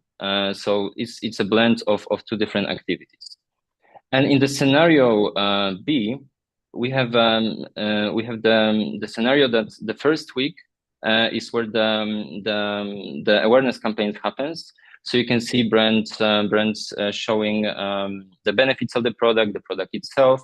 Here in the example of a brand supplements named Formats, they also add some social proof because they show the product that you may know from pharmacies. So you can have this moment of like, aha, okay, I've seen this brand before, so let's give it some attention. So you basically, like, when you're already warmed up, then you go to stage number 2, the second week. But I think like we can see, okay, now we can see the ads. That we already go to the phase number 2, and we already have the promo of the product. You can see all the discounts. You have find the CTA. So for mid-sized businesses, brand awareness campaigns can be executed in 2 different ways. Either use a blend of brand awareness and sales campaign, or you can use these 2 campaigns, brand and sales, that happen immediately one after another. And we have another thing, another type of brand, which are the niche, small local brands. So these are usually the brands that they're limited. They have like basically limited budgets to increase their awareness. And probably if you're here and you are the owner, or you work for such a company, you probably know what I'm talking about. So basically, for these brands, every activity, everything that they do. Yeah, can you go a little bit back, just to the. Okay, so for these brands, like, everything is basically the brand awareness, because they also have some ads that they put on in the digital space. So they put paid advertising, social media, organic as well. But their power is also in word of mouth, in testimonials, in collaborations with usually big brands, and some other activities, because these brands also have some pop-up stores in the cities. They do guest blogging, they do podcasting, they do sponsorships, they use referrals, and they give some kind of freebies when you purchase their product. And I can see I also put on the side that these activities can also be seen for different brands, but local and niche brands use them as well. So what's about their characteristical things about their advertising?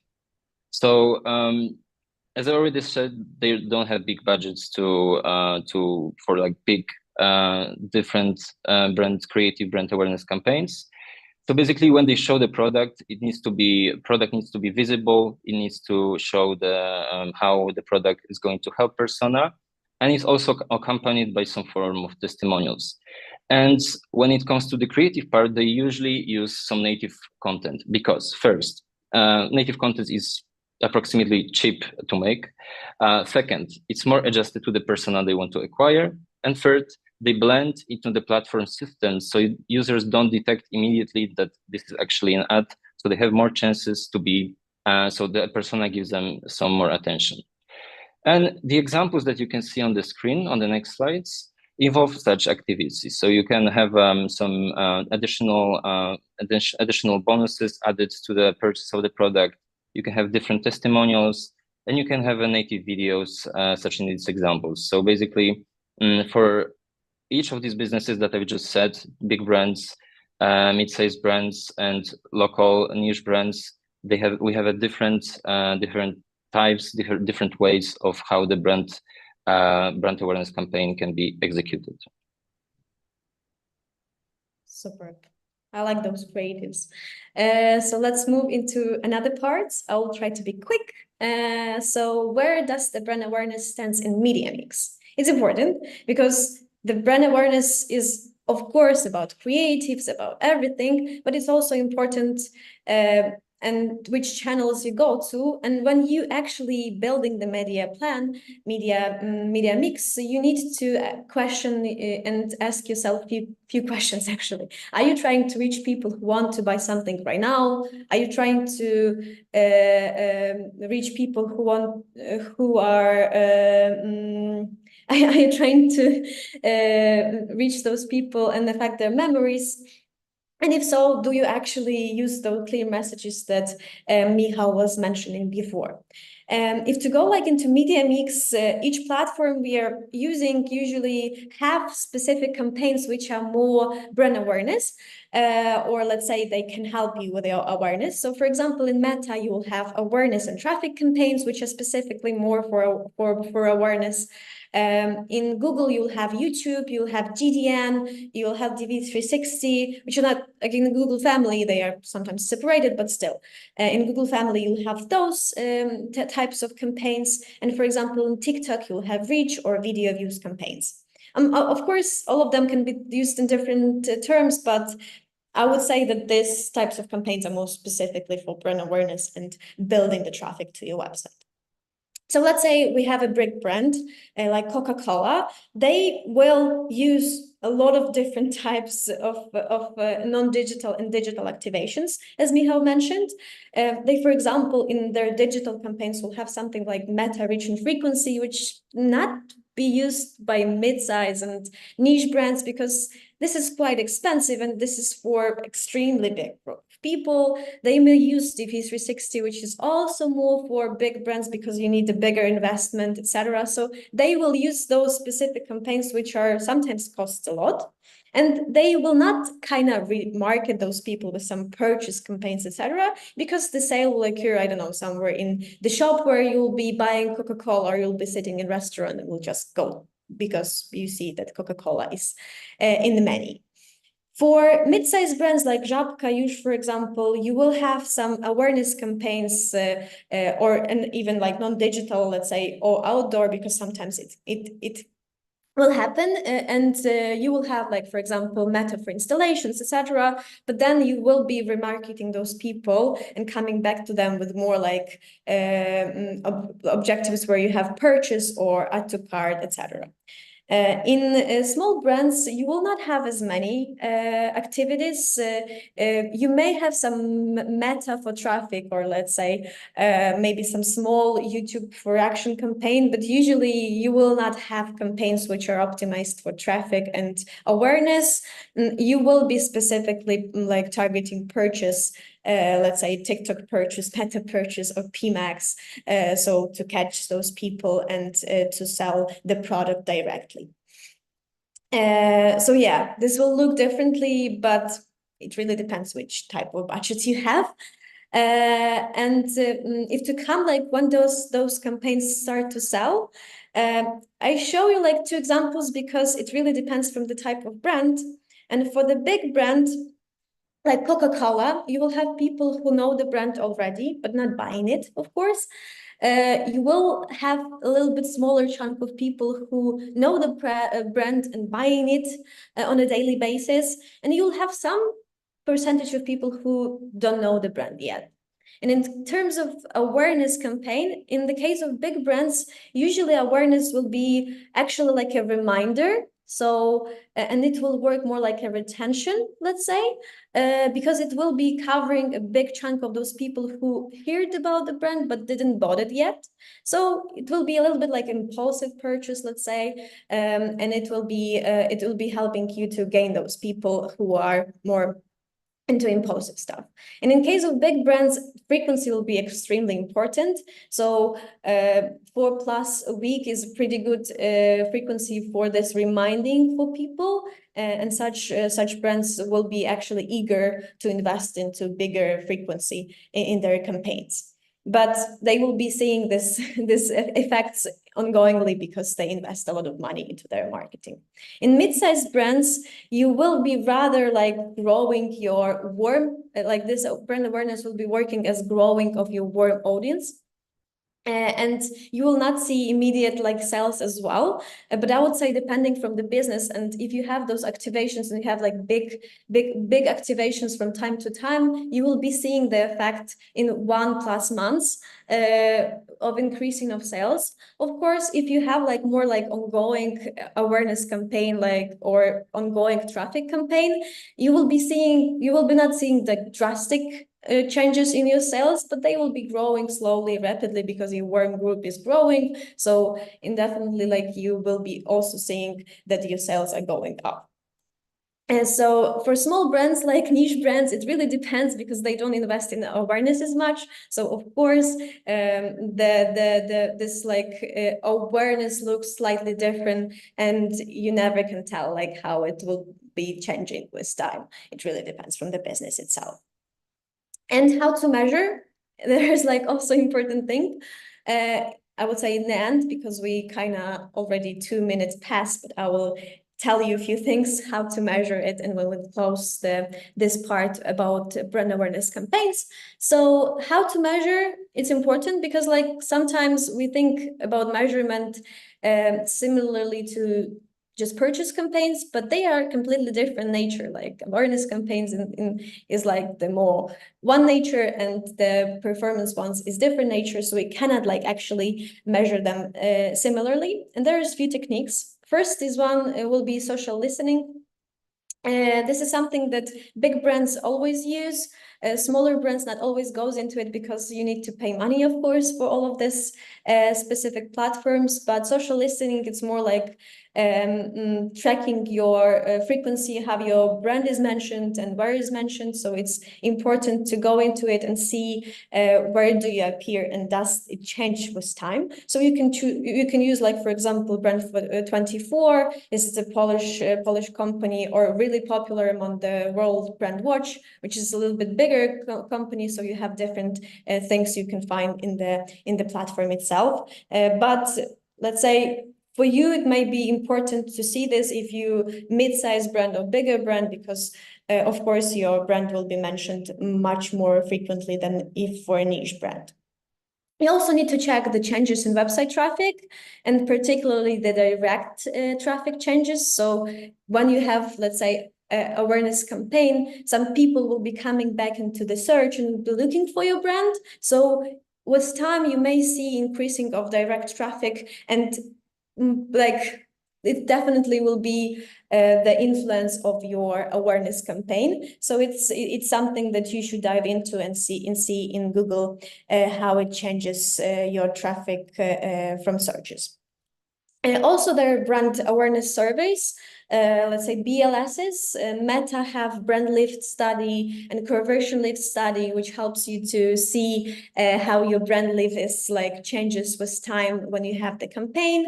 In YouTube, you have the same. So it's similar. It's basically the systems kind of dividing your target group of people who see your ads and those who don't see your ads, and show them the questions about the consideration or ad recall, like. You may see those questions. Have you seen the ad of this brand in last 2 days? Or I don't know, like which brand comes to your mind when you think about food delivery? And this is basically how the brands actually like trying to measure this awareness in YouTube or in Meta using some BLS studies. And you also should look into metrics itself, like in the awareness campaigns, you may check like your CTR and video views. If you have campaigns from time to time, you will see is it differs, but you also can find the benchmarks for your specific like types of brands and see other like in line with benchmarks or not really. And you also can see how this metrics changes in your warm audience. So meaning what is your conversion rate, what is your cost for acquisition, and what is the size of your warm group? Because when you investing into awareness, your warm group definitely will be growing, meaning like your traffic on the website will be changing a lot. So you may use these things, and actually like if to talk big brands, small brands, and mid brands, I would say the big brands will be using everything because they have money also for that.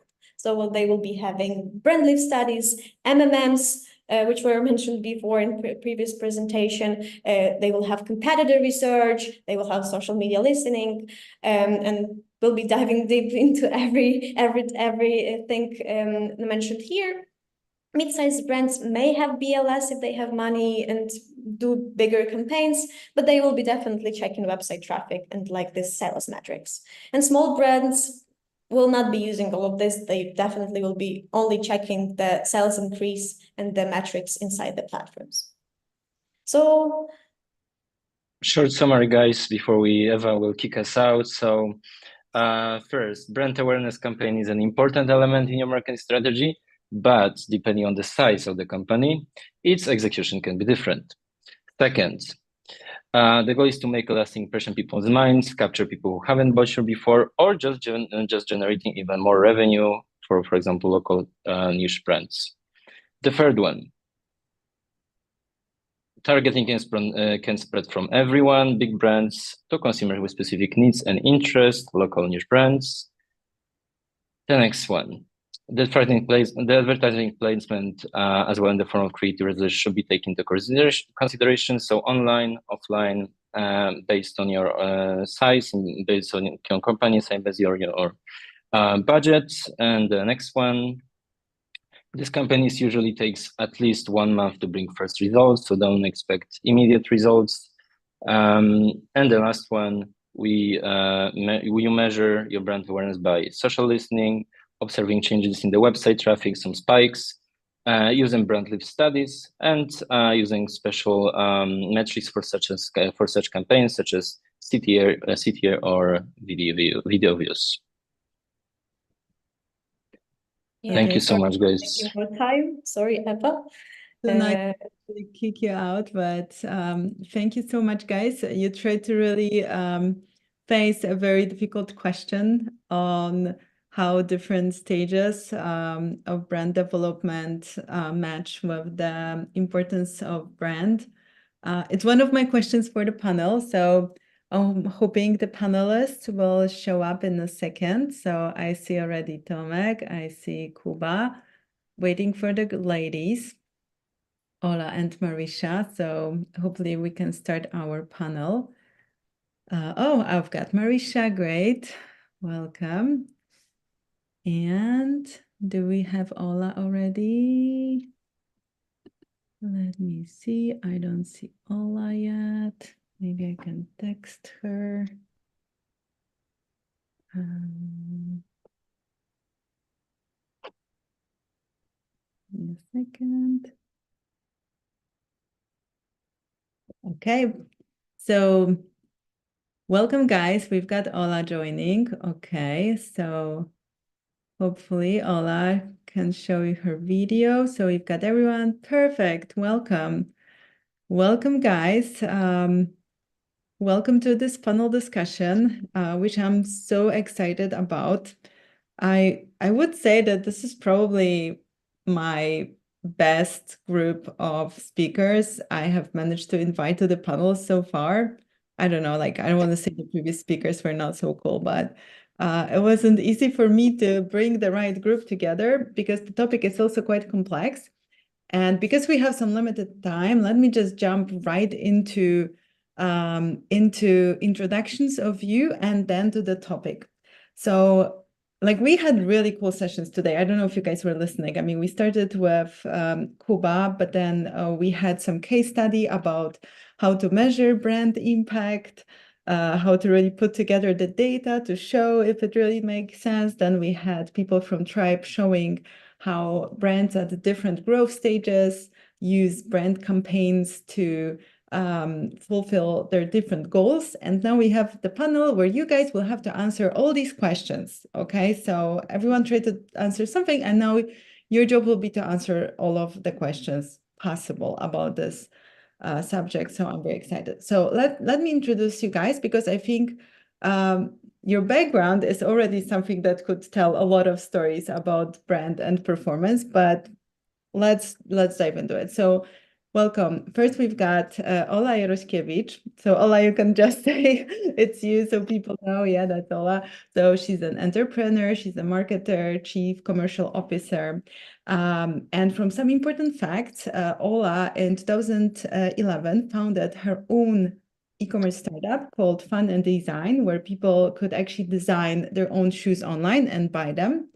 And then she was serving as a commercial officer, head of growth at different interesting companies, where one I think is really important to mention because it was a CD Projekt, this company that is behind the famous games like The Witcher and Cyberpunk. And she actually kicked off the e-commerce shop with the game-inspired merchandise inside of the company. And after that, we have actually met on one of the projects. So that's how we got together. And now actually Ola is starting another very interesting journey with another pretty untypical brand called Dictator, which is a merge of a rum and some contemporary art. Art, yeah. A very difficult brand and innovative. That's the best intro I ever got, so thank you for that. Then we've got another great lady, Marisha Lakiani, a marketer, a speaker, a mentor, a coach to different startups and companies, but most of all, a chief growth officer at Mindvalley, which is an absolute love brand among personal growth enthusiasts around the world. It's the company where I used to work at some point, and I just wanted to give like a very short anecdote, because when I was working there like many years back, the founder of the company, Vishen Lakiani, I remember once he pointed out to this brand called Iron Man, and he said like, oh, this is such a cool brand because people actually tattoo Iron Man on their bodies. And I think by now there are people who are tattooing like Mindvalley wings on their bodies. So I think like the brand got there, and it has fans around the world, and Marisha is driving the growth of this super brand. So I'm super inspired she got to join us today. Then we've got Kuba Sobchak, who already spoke today. At the beginning of this event, he was talking about some hard evidence behind the brands and how they actually inspire brand growth. But Kuba is involved with different FMCG brands since the beginning of his career, and there were plenty interesting brands in his portfolio. One of them was Glovo, where he served as the head of growth. Recently, he's like marketing director of Blix, which is the advertising platform for different groceries. And he also has his own blog and newsletter for marketing enthusiasts called omarketingu.pro. And finally, we've got Tomasz Nowinski, who is a founder, investor, COO, and someone that Arek actually wanted to get to our events for a while. So thank you so much, Tomek, that you said yes, especially that I think you are joining from San Francisco right now. So it's quite an untypical time for you, which is interesting because Ola is joining from Thailand and Marisha was supposed to join Malaysia, but I think you're in UK. So we've got a really international group. And Tomek's story is also fascinating, served with many exciting brands since the beginning of his career, among which were InPost, Groupon, Booksy. He founded Travelist, which is like a traveling marketplace, and recently leading the company called Kite, a clean car rental platform. So you guys are just amazing, and I'm super humbled that you joined this panel today. And I'm doing these panels to learn myself, honestly. Like, I mean, I care about other people to learn something, but I usually get out from these panels with my head blowing with lots of different ideas. So usually my goal is to really get as much of practical stuff from you as much as I can. So I know that your life stories could be super inspiring, but let's try to plug them into the discussion. So we don't just focus on you guys, but we focus on the topics that we have. And, you know, the umbrella topic of today is how to get new clients for e-commerce brands in 2024. So let's zoom on the acquisition and let's incorporate into this discussion the idea of brand and sales. Sales, and behind sales, I mean all the performance, more aggressive campaigns, and how to mix these two for the optimal success. And the first question is like an open question. You guys can treat it as you want, but like if I ask you this question and you were supposed to name a maximum of 3 key tactics of strategies, then how should emerging brands in e-commerce get new clients in 2024? Maybe some volunteers to start. I see Ola is smiling. Maybe Ola knows. So yeah, so depends on the budget, obviously, but I'm actually, because I always do something after hours, there's always some project. And basically that's the question I am considering now, what to do. And depending obviously on the budget, like I said, and on the product, I was thinking, or I'm thinking about the groups, I mean, Facebook groups, Discord groups, just to get to know your customer closer, not to spend too much money then on showing any kinds of ads. But to listen to the customer, then show yourself and see whether any interaction happens, and then think about what else we can do. So this is for me like the closest you can get to the customer online. okay, so you would kind of start with listening to the customers and really finding the real conversation online versus just throwing some experimental ads. Marisha, what's your take? A new brand in e-commerce going online, they want to get tons of new customers 2024. What's your advice? Where are you starting? So my first thing is content. I would really get clear on the differentiator of your product versus the competitors and make a couple of short form content like Reels or TikToks. TikTok is a really great place to scale. Like the algorithm works so well that you can actually reach a massive audience. I know e-coms that went from 0 to $1 million in revenue in 1 year just by leveraging TikTok, no paid. So I would definitely focus on like TikTok and Reels, go short form content because the discoverability is great. And then I would put a little bit of ad budget behind that. Maybe I wouldn't put a lot of money, but like $1 a day. It could be as simple as that. It could be if you have budget for $2, $3 a day, just keep it simple. But that $1 a day allows you to reach an extra 500 people a day. So you can actually scale that pretty quickly. And then what I would also do is I would break down my ideal avatar. So for example, maybe if, for example, one of my e-com brands might have like one avatar could be a fitness junkie, one avatar could be a mom, right? So I would kind of like break down my avatar and then try to reach out to influencers and offer them like a commission on sales if they want to promote the brand. So maybe incorporate the influencers into a group. They can be your brand ambassadors, and then every time they're able to sell the brand or talk about the brand, and if they're able to deliver sales, they get a commission per sale. So this will build social proof. This will help you reach a whole new audience, and this will be on a minimal budget, and you only pay when the sale's made. Cool. Okay, so guys, Tomek, what's your take?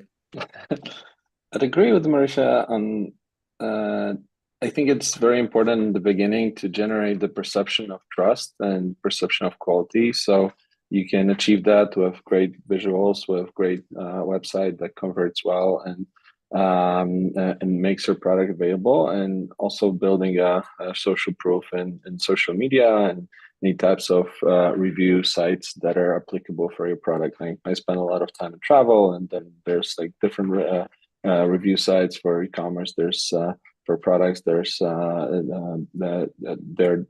different avenues available, but definitely then scaling in social, making sure that you have all types of influencers promoting your brand. I think it's very scalable, and you don't have to start from celebrities from the stars, but anything that generates your social proof. So any legit person that uses your product and tells about benefits of it, and builds your brand this way, but also builds the initial traction in sales.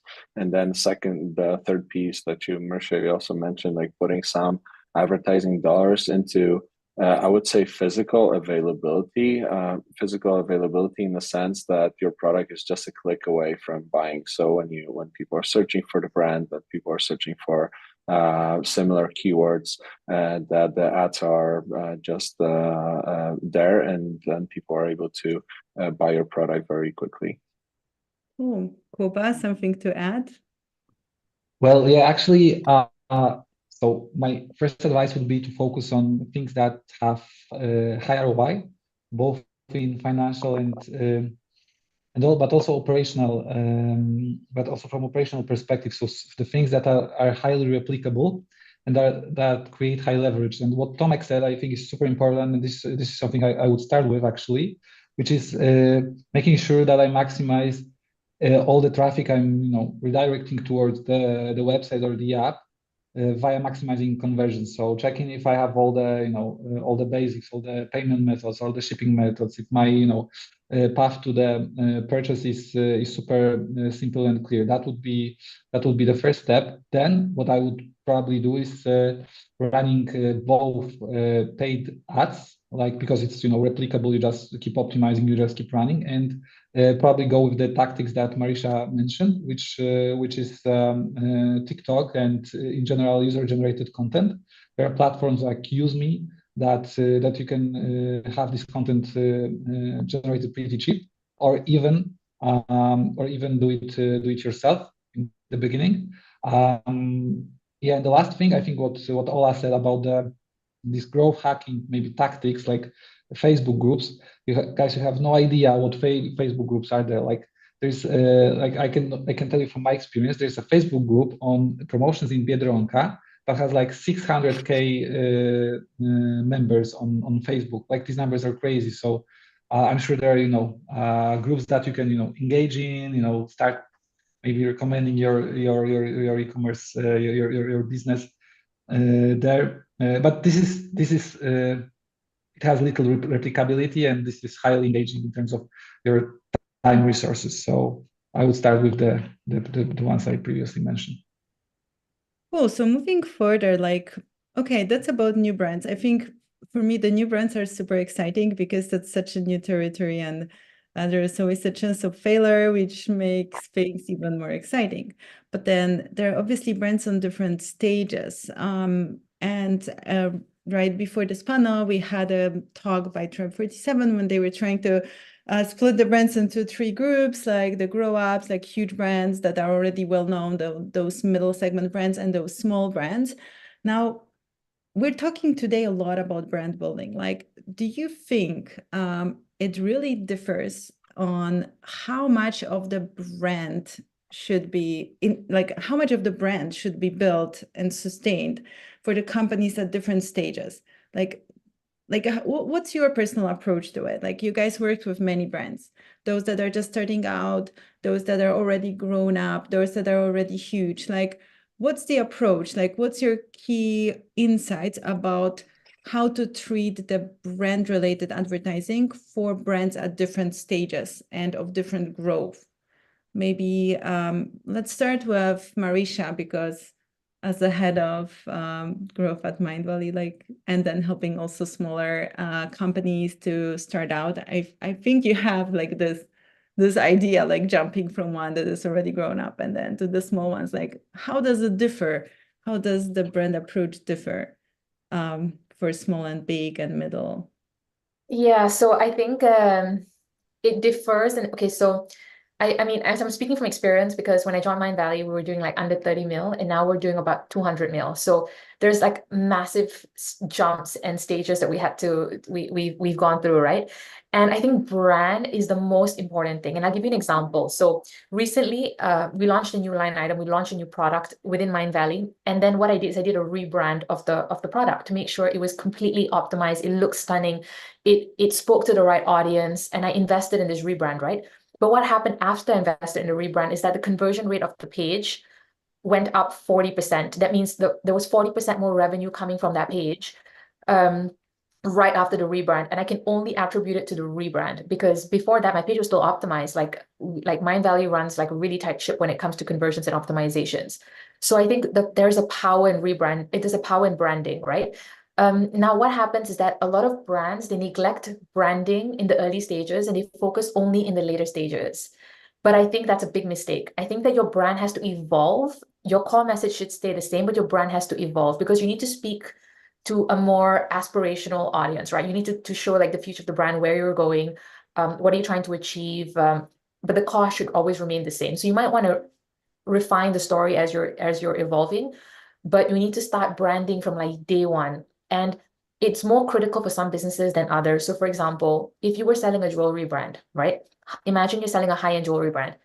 Why would someone come and buy from your brand, right? You really need to focus on like the story. What are the ingredients you're using? Are you using like gold?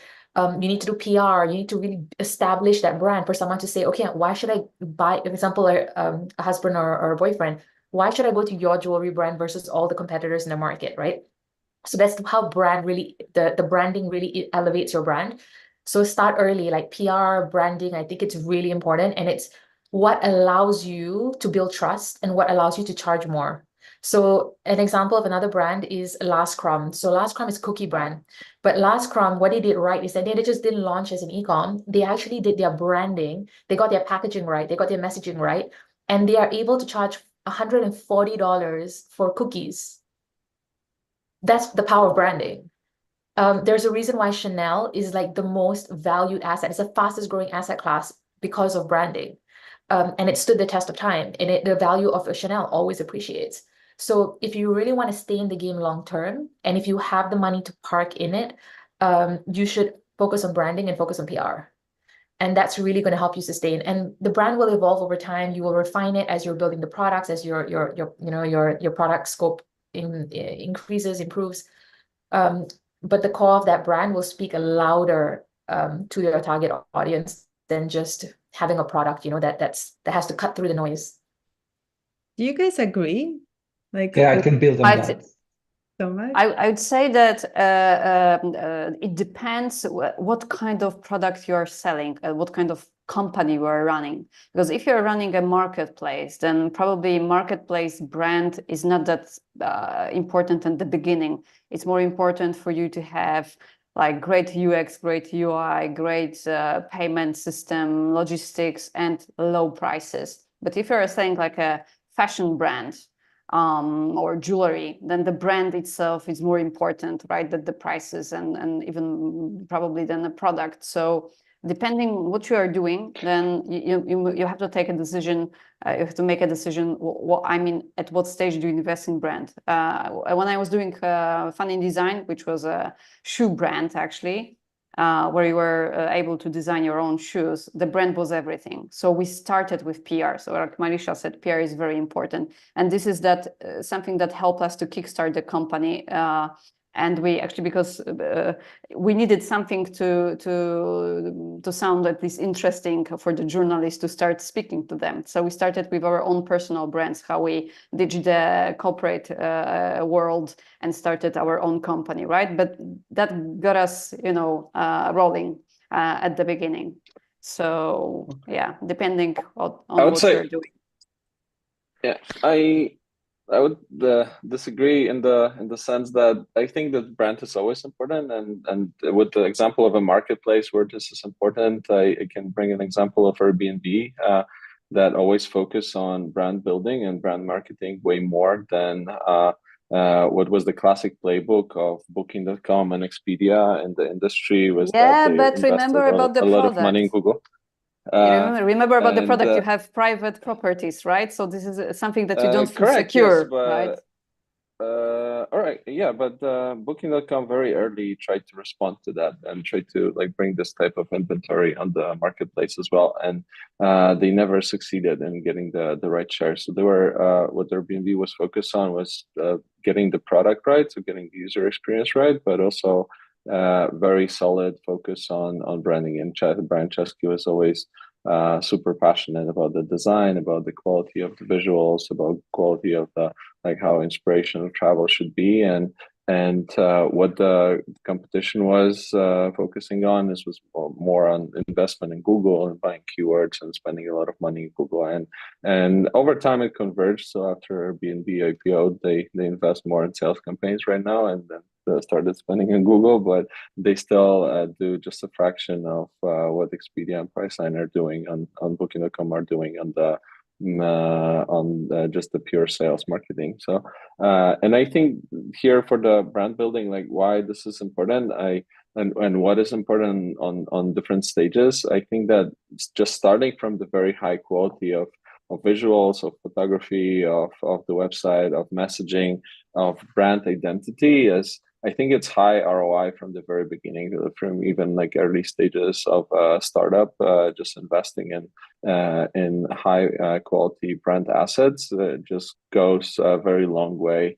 Then creates a foundation for the brand that scales up pretty nicely, and then the investment that is needed when you grow is more in the brand communication. So more in the more and more going up the funnel and addressing mid funnel and awareness type of campaigns when you have the budget for it. But starting early on from the foundations of the brand, meaning that having a solid strategy, the brand execution, brand identity, the tone of voice, and all this kind of stuff, it creates a very solid foundation that gets you to higher conversion rates, that enables you scaling way more quickly. Kuba, anything to add on top? Are you Olas or Marisha? I'm with Marisha actually on this, and I have two pieces of evidence. One is I don't remember the source, but there was this research about how big brands generate higher ROI from advertising. And actually, there was one piece of research that I have on my blog, which was the analysis. I think it was published on warc.com, which is how ROI of similar sales activations of various brands on Amazon varies depending on the brand awareness level. And of course, bigger brands generated better ROI from similar activities. So my take on this is that you are screwed on advertising ROI when you are a small brand. So even though you don't have to do brand marketing to grow when you're small, you better start as soon as possible because it is worth to do it. Yeah, but I mean, just not to leave you all alone, I think there are marketplaces that started and did pretty well without investing much in the brand, but probably with time, there could be an element of the win, right? But we're gonna be circling around that. So you guys will have lots of options to disagree. And actually, I love when you disagree. That's the idea of a panel. You guys should fight here, that would be the best. I was trying. I think you guys forget that we are talking about establishing new e-commerce that has to grow fast. And you want them to do not only sales, but also brand. I mean, you have to decide. You cannot do everything at the beginning because you don't have people, you don't have money. You have to decide what to do first. Because I totally agree that brand is everything. And if you have a brand, you can put a bigger price tag, so on and so forth. But at the beginning, if you don't have to put money in the brand, don't do it. Obviously, you have to put money in creating your logo and visuals and stuff, but that's different to creating brand campaigns, right? if you are a fashion brand, for example, you have to do it because there's nothing there, right? Either you have a brand or no. But otherwise, I mean, in marketplace, like Eva said, I think you can start without that. You have to choose. But let's now actually focus on this practicality, because you guys already touched upon it with the first question that I asked, but now you guys are touching upon it as well. But I think this is very essential for people who are listening, also for myself. It's like, when we're talking about building a brand, like, what do we mean in particular? Which activities fall into that, right? You guys already mentioned that this could be a more focus on the design, right? But I want to get more juice from you, like some examples. What does it mean that you actually focused on the brand? Maybe Marisha, you can add, like you already gave some good examples. So for example, pricing your product higher, or your rebranding example from the Mind Valley. But do you have any other practical example where, building a brand, like which activities are and which are not? Yeah, so everyone can add to this, because this is probably not the most extensive list, but just off the top of my head, definitely building the brand story, because this day and age, where we are right now in marketing, storytelling is everything. And if you don't know how to tell a good story, you're not going to be able to capture attention. So I think the brand story is very, very valuable. USPs, so understanding how you are differentiating your product from the other products in the industry. Why should someone buy your sunglasses? What's so special? Why should someone buy your jewelry? So what are you offering that's different from what everyone else is doing? Second, I think would be, will be what everyone's talking about, right? Which is like the brand identity. So like the logo, the font, the creative elements, the assets. Because to be honest, think about buying media as well. If you're already buying media, it will drive your cost down if there's brand recall, if someone can recognize your brand. If not, again, everyone's going to not even be able to know like which brand is this. Like they might see the ad twice. It's going to take multiple touch points. It's already, the amount of touch points you need to make with your customer in order to make a sale has already grown from like 7 to now 11, 12. So, and it's going to grow to 15. So if you're having that brand consistency, you're just going to be able to like convert them a lot faster, right? So it's going to be optimizing your cost. Product experience, that's huge on branding, like delivering a great experience. That means your website's optimized, mobile friendly, like the basic things, just to make sure you're giving a good experience. So if you're selling a product, people are enjoying buying from you. They enjoy like being on your website. They enjoy even unboxing your product, all of those things. And then I think part of the brand should also involve a bit of community. So when I say community, I don't mean like you're building a community like Mind Valley. I mean you're having a dialogue with your customer. So that means you're not just throwing material at your customer, but you're actually listening to them, you're building for them, you're building with them. So I'm sure everyone has more to add, but just this is like the first few things I can think of. Tomek?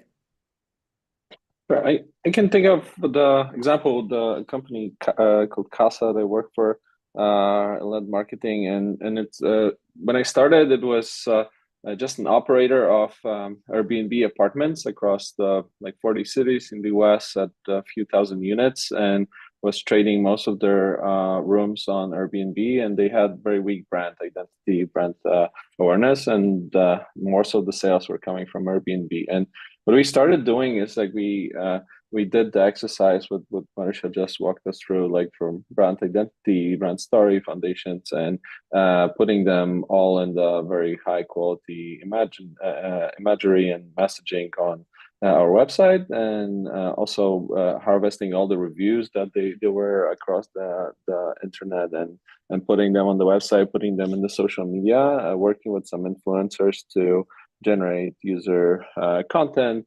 pumping up our social profiles to generate trust, and not to have like crazy reach, but to have like decent size of following and high quality of content that demonstrates how people use our brand.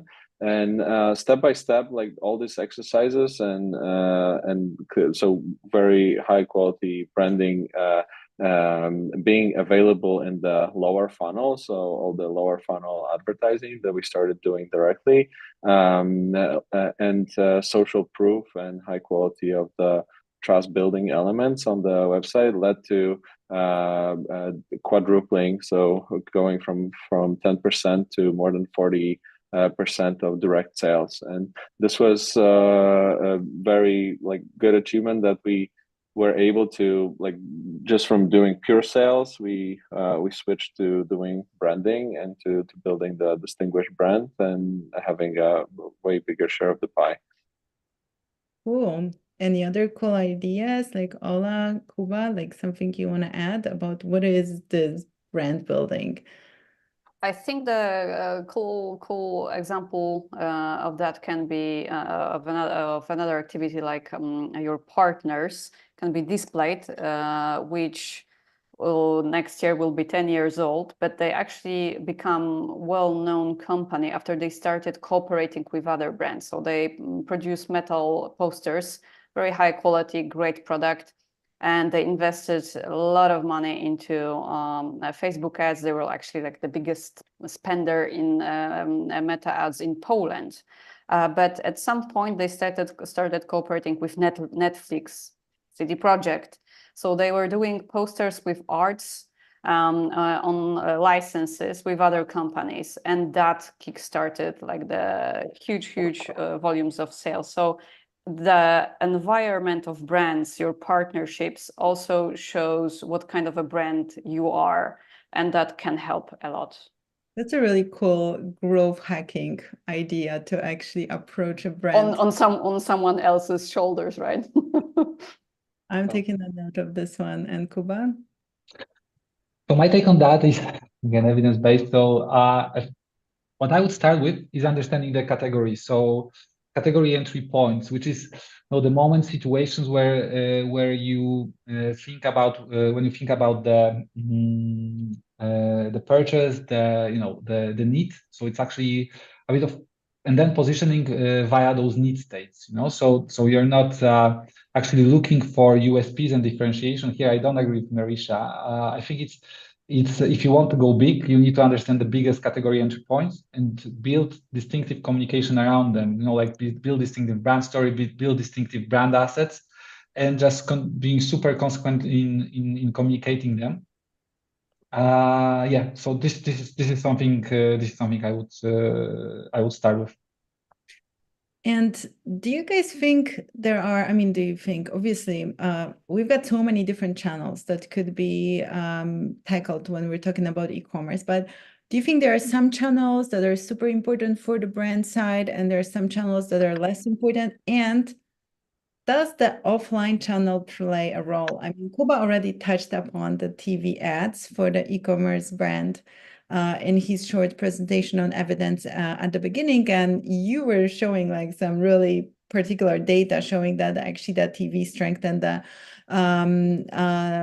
results of the mobile app downloads. So it was very interesting. But not every brand has a chance to do this kind of research, and we know everything is a little bit specific to the case.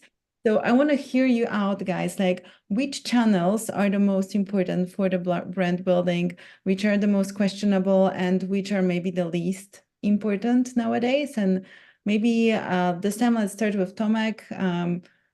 I know that right now you're actually building a new brand, so maybe you have some super...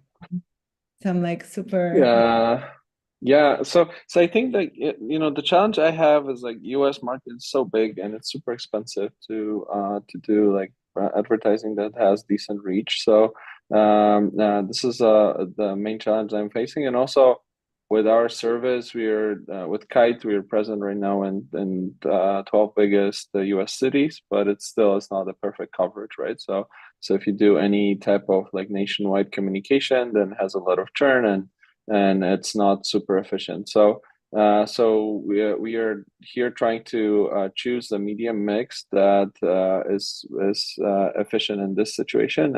And what we are doing in terms of brand building is focused. YouTube advertising is a lot of social proof. So reaching out to various kind of influencers to test our product. And we are also there's a lot of opportunity with the customer we are talking to is mostly from highest densely populated metros and with high income and rather busy with in the age group of like 25 to 40. So we see a quite big affinity with podcasts, and so we use quite a lot of podcast host read ads that are also geo-targeted. So we are looking for specific podcasts that have high viewership, high audience in the metros that we are present in. So this is our current mix. And in the past, I was, when I was in Poland building Travelist, I saw like big impact of TV advertising, and you can also these days you can buy a lot and kind of performance based, so not something that gives you like prime time in the TV, but it's rather what people see on the TV when the TV is running in the background, and they're on the second screen usually, and that gives them a reminder, gives them also kind of a social proof, like if something is it still works, something is on the TV, it has like, it's kind of a more of a legit brand than just the TikTok or Meta advertising. So this is something that I think it's worth considering. Cool.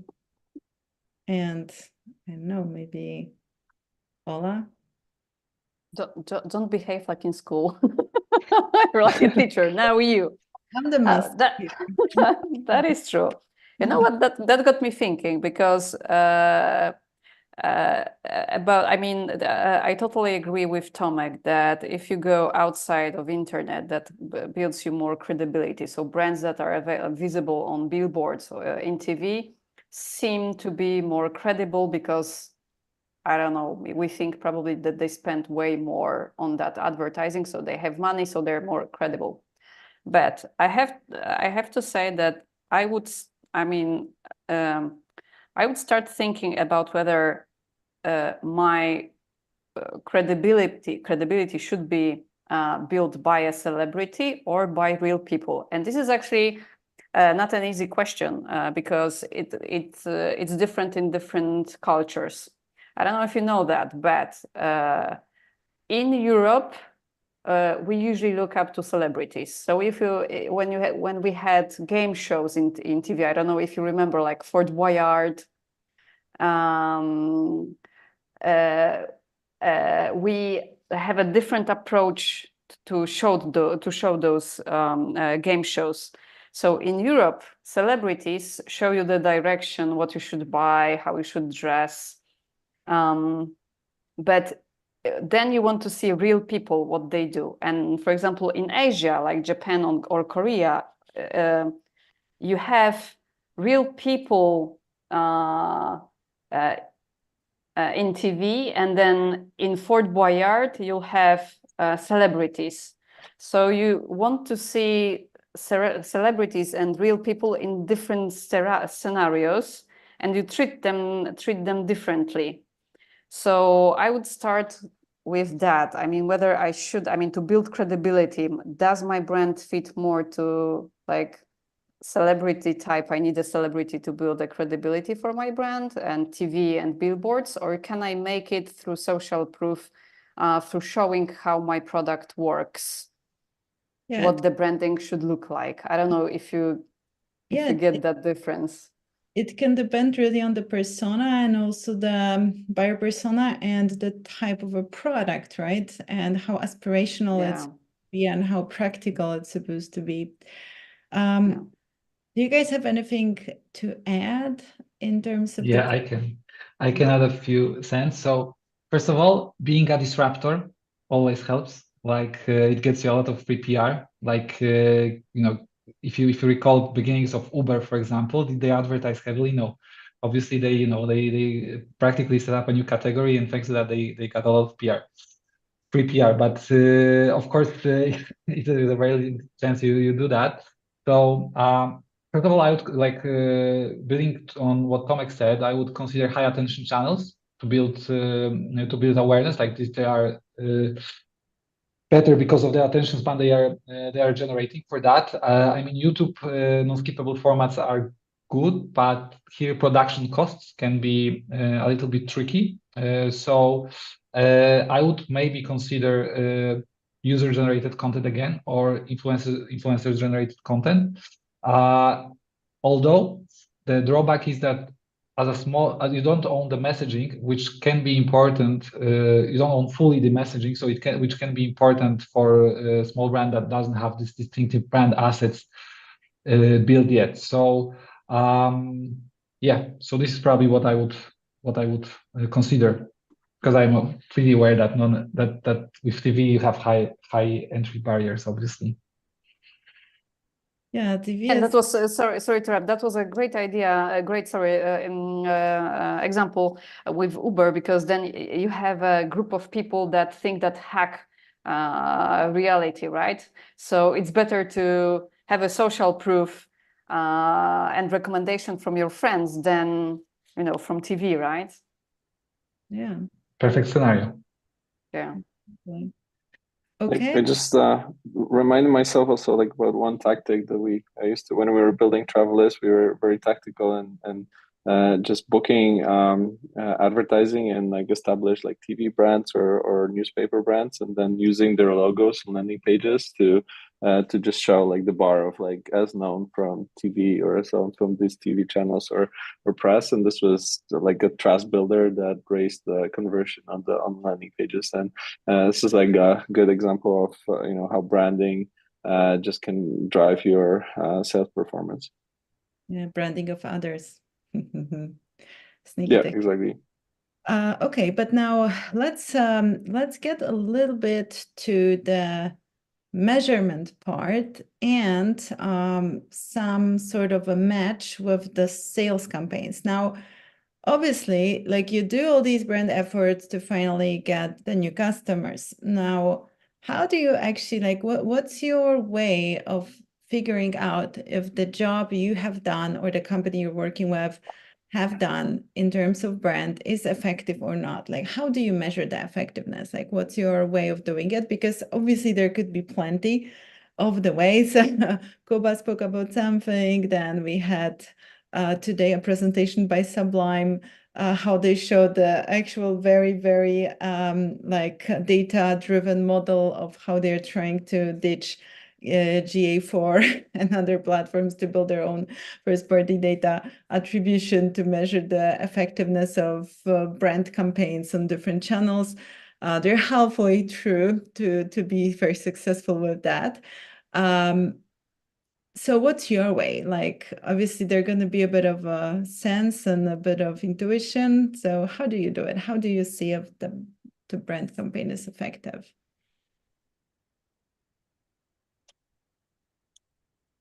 Yeah, go guys. I now I feel ashamed pointing because Ola already told me. I can talk. So what we are doing is a lot of testing. So we do city by city deployments and do brand lift studies and pair. So for example, we recently did a brand campaign on YouTube, and we paired Boston and Denver with DC and Chicago. That are like these two pairs are like similar size of metros, and we run the brand campaign in one pair, and we then run in the other, and we compared the lift in conversion and lift in awareness and searches and like all the metrics across the sales funnel between those two, and then trying to attribute, okay, how did this budget actually make sense, and like what is the optimal level of the budget. And I think that the generally in this brand awareness budgets, like it's worth it. It's worth testing it to know exactly what is sufficient and what not so much. But with some of the foundations, so like investing in the good brand execution and the brand photography, messaging, and so on, I believe that this has to be done like with a decent quality, and the higher the better in the very beginning. And I don't think it's like makes sense to like spend much time on like, is it worth it or not? It's like very high ROI usually. Okay. Other ideas? So obvious answer is, of course, awareness measurement, but it can be costly. Although if you're not doing it with the big players like Ipsos, you can find some companies that, for example, are doing. I found one in Poland that is doing daily moving average of your awareness metrics, which is crazy good for marketing mix modeling. I mean. That's something I'm going to try soon. Then share of downloads, using sources like data, AI, or I don't know, Uptweak. Organic installs that was mentioned in one of the presentations today. And actually, I wanted to thank Tomek for inspiration for geo experiment for awareness, because I haven't thought about it with regards to awareness campaigns. I've used it for performance, but actually, if you're using channels like YouTube for awareness without TV, you can do the geo experiments here as well. So yeah, thanks. Ladies, no measuring of brand. I can go. I think it really depends like what the exercise is and what is the goal, right? So you can run a bunch of A/B tests, but you can also just measure the impact on like reach, sessions, revenue, like search, like how many times your brand has been searched, search volumes increased. So I think those are pretty much the metrics. But again, if you really want to consolidate it, like Tomac said, it's better to A/B test and kind of consolidate and see like what is the initiative. Maybe it's on a page, maybe it's on your ads, and then see what is the impact on that channel or on that page, right? So that's the only way you can actually know the monetary impact. But otherwise, it's like so vast, because I think brand has such a massive halo effect that it actually enhances your marketing across channels. So to measure that across the board, you would probably need to do a brand lift study. Yeah. And then there comes the second point of the discussion, right? So the direct sales campaign. So for all the brands, like we're talking here about e-commerce. So the purpose of e-commerce is to sell. In the end, there should be the transaction, first transaction, probably the second, and so on. In majority of the brands that we work with, we actually look for the repetition. Which is not always obvious, but I think those that we work with, at least in this group, is mostly about repeating the purchase. So now, how does, like in the cases that you work with, like how do you merge the brand with the direct campaigns? Like obviously we talk about remarketing the audiences built by the brand campaigns, but maybe there's some other unobvious ways that that is in your head on how these two worlds actually merge together. So what's your ideas about it? Like from brand to direct sales, like how do these two worlds merge? Let's start. I will be pointing out. It goes faster and you guys feel then more pressure. So let's start with Ola, go. I'm going to point. I don't know. I actually don't know. I'm curious what you will guys say. Come on, Marisha. And so how does the world merge, right? So I guess like the key differentiators between both are like, okay, the objectives of the campaign. So obviously for brand and conversions, the objectives are very different, right? And then usually the messaging will change.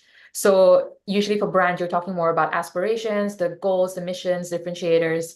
If you're talking about like performance or conversions, you're talking about like limited time offer, buy now, price, limit, like a limited edition, things like that, using a lot of scarcity, right? Also targeting audiences. So if you're doing brand, you want to go wide, you want to go like worldwide, broad, you want to attract as many people as possible.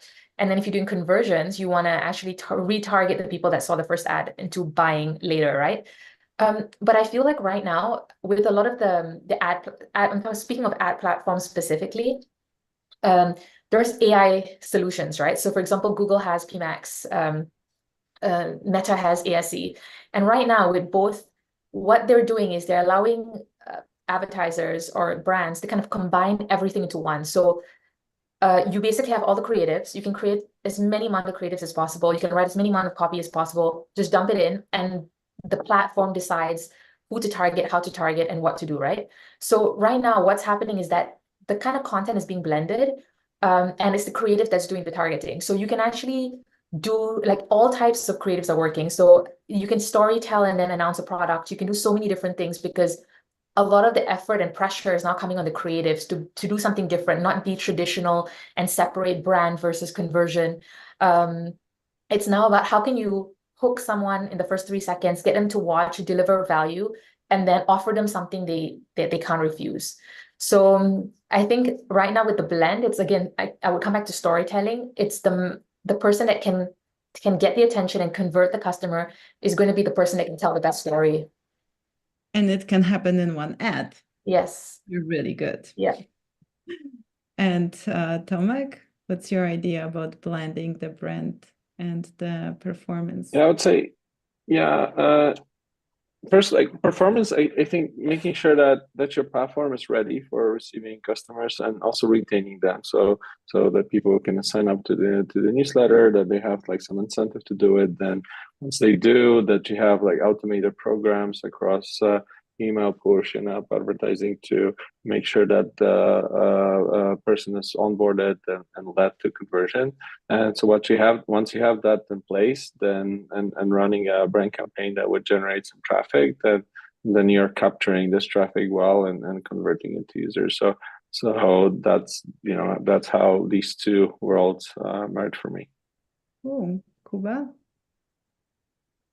So I'd say you need both for sure. And like I was showing today also the evidence that the higher awareness you have, so the higher awareness you build, the easier the conversion is and the cheaper the conversion is. So yeah, there's strong evidence that by merging them, you are generating better ROI. So for me, it's pretty obvious. The good practice is that to have some kind of a link. So if you're doing the performance ads, like don't do, the whole rainbow of colors and no branding, but try to have some branding there, some kind of coherence there as well, so that you have this link with the mental structures you have built with the brand awareness campaigns.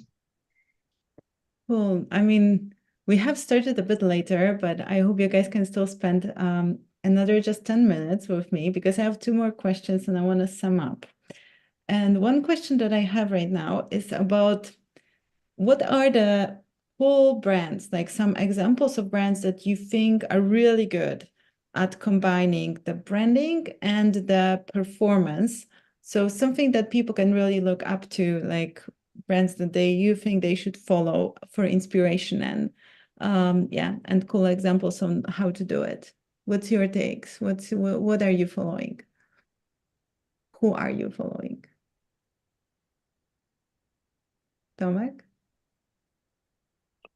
Oh boy. Yeah, there's it's kind of hard to point, but I like the ones that are kind of proven. So like the ones from the past, like from a few years ago. And so the good campaign that I saw in the US was, for example, from Peloton, from like the fitness brand, where they were building not only like the fitness equipment, but also like paired it with subscription, and the product itself was pretty innovative. It was like first true connected like fitness equipment, and they built a great brand around it, and the communication around across pretty much all the channels. And so again, when you track it, like how it did grow, it was pretty impressive and created a dent in the market that was like pretty saturated in the beginning. Oh, Marisha, some of your takes. You already mentioned this crazy cookie brand, but maybe there's something more that you have in mind where people should look up to. I think somehow I lost Marisha. I think she's off camera. I'm not sure if she's there anymore. But worse. Okay, let's go with Ola. Ola, any brands that you like that you would mention? Yeah, I personally like Warby Parker and Zalando. So Warby Parker is a glass brand, a glasses brand, and they started with innovative product. You could have try on online the glasses, then you've ordered them to your home. You could try them on in real life, send them back, and so on and so forth. So they started with innovation and good prices, and now they're closer to fashion and still low prices. And I mean, they're a very cool brand. They do a lot of innovative cooperations. So nice to look at what they do. And the second brand, as I said, Zalando, because they started as a marketplace, but nowadays they do a lot of stuff for the brands, with the brands. So they've noticed that there's a niche. Actually, there was a trend for it in Poland, Polish new designers, how to create big brands out of, those new small brands and earn on that. So Zalando is doing a lot of stuff to help those brands, and in that way earning money and promoting itself. So it's really, I think, innovative as well. So thinking outside of performance marketing and standard media through, let's call it CSR. Cool. And Kuba, any cool ideas, any cool brands to follow? So I had also Zalando in mind, but I mean, I like how they are connecting the brand campaigns and the performance campaigns. I mean, they are super coherent.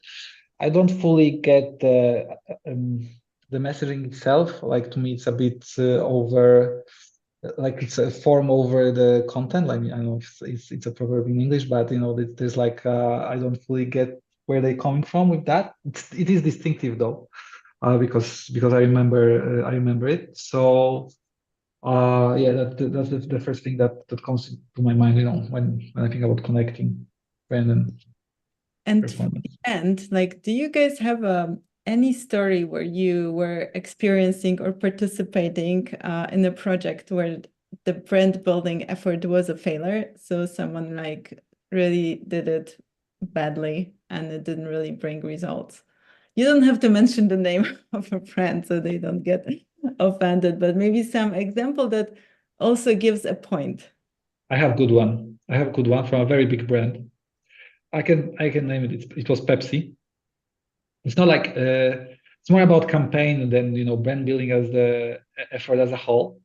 So so there, I would say there are two very fundamental things about the brand ads.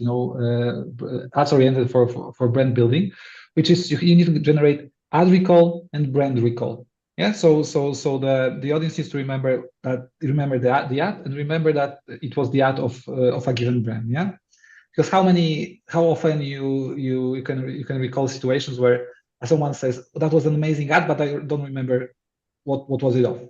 Yeah, so that was exactly the case. They used the amazing, uplifting track of Right Here, Right Now. I think it's from Fatboy Slim, for the ad. So the ad recall was through the roof, but the brand recall was super poor because it had no connection with the product. And in the end, there's this metric short-term sales likelihood in the ads when you test them, and it was 3 out of 100. And wow. It was, and 100 is maximum, of course. So yeah, people remember the ad, but didn't remember the brand. So this is something, I think it's a very important point that we didn't make today. That maybe it's obvious, but branding in awareness, emotional advertising is super, super, super important. Like, don't forget about the brand. We got Marisha, who just texted me that she just lost a connection, and I know that Tomek has to jump out in a minute. So, I mean, Tomek, if you need to go, like, you can. I will be just summarizing for people who are watching.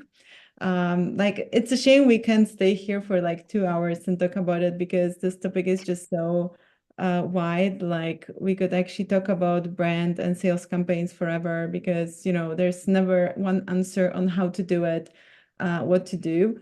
I'm glad that you guys gave some good examples, and just summarizing it all. I will always try in the end of this panel to summarize what you guys said. So starting from the beginning, we were talking about importance of brand for the very new brands. And you guys had a little bit of disagreement here. Maybe Ola was a little bit lonely on her side of saying that For some brands, maybe branding from the very beginning might not be as essential as for others. But in general, you guys all agreed that branding is important from the start. We've got evidence showing that it can actually grow the ROI long term for the companies that start doing it. But there was a point of making it maybe more or less impactful depending on the category. So of course, in fashion, you have to press more. If you're a marketplace, maybe there's a question mark on how early you should invest in your brand. Then we actually spoke about some practicality. You guys gave some really cool ideas on what could be different activities that could build a brand.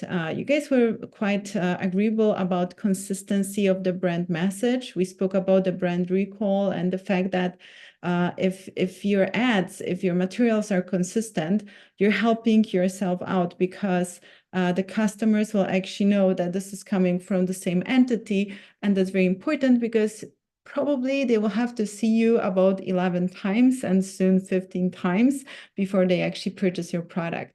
And then there's some hacks, like you guys gave some good hacks. Like Marisha was talking about the TikTok and how it helps the fresh brands to actually establish themselves.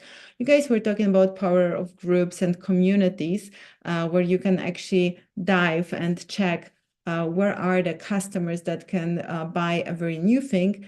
But you were also talking about, for example, using other brands that are already established to build the new brand. So we gave an example of Display. Then Tomek was also giving an example of Travelist, how they use brands that they somehow partner with to elevate the brand. There was a discussion about the influencers and celebrities versus the normal people and how this can actually elevate the brand.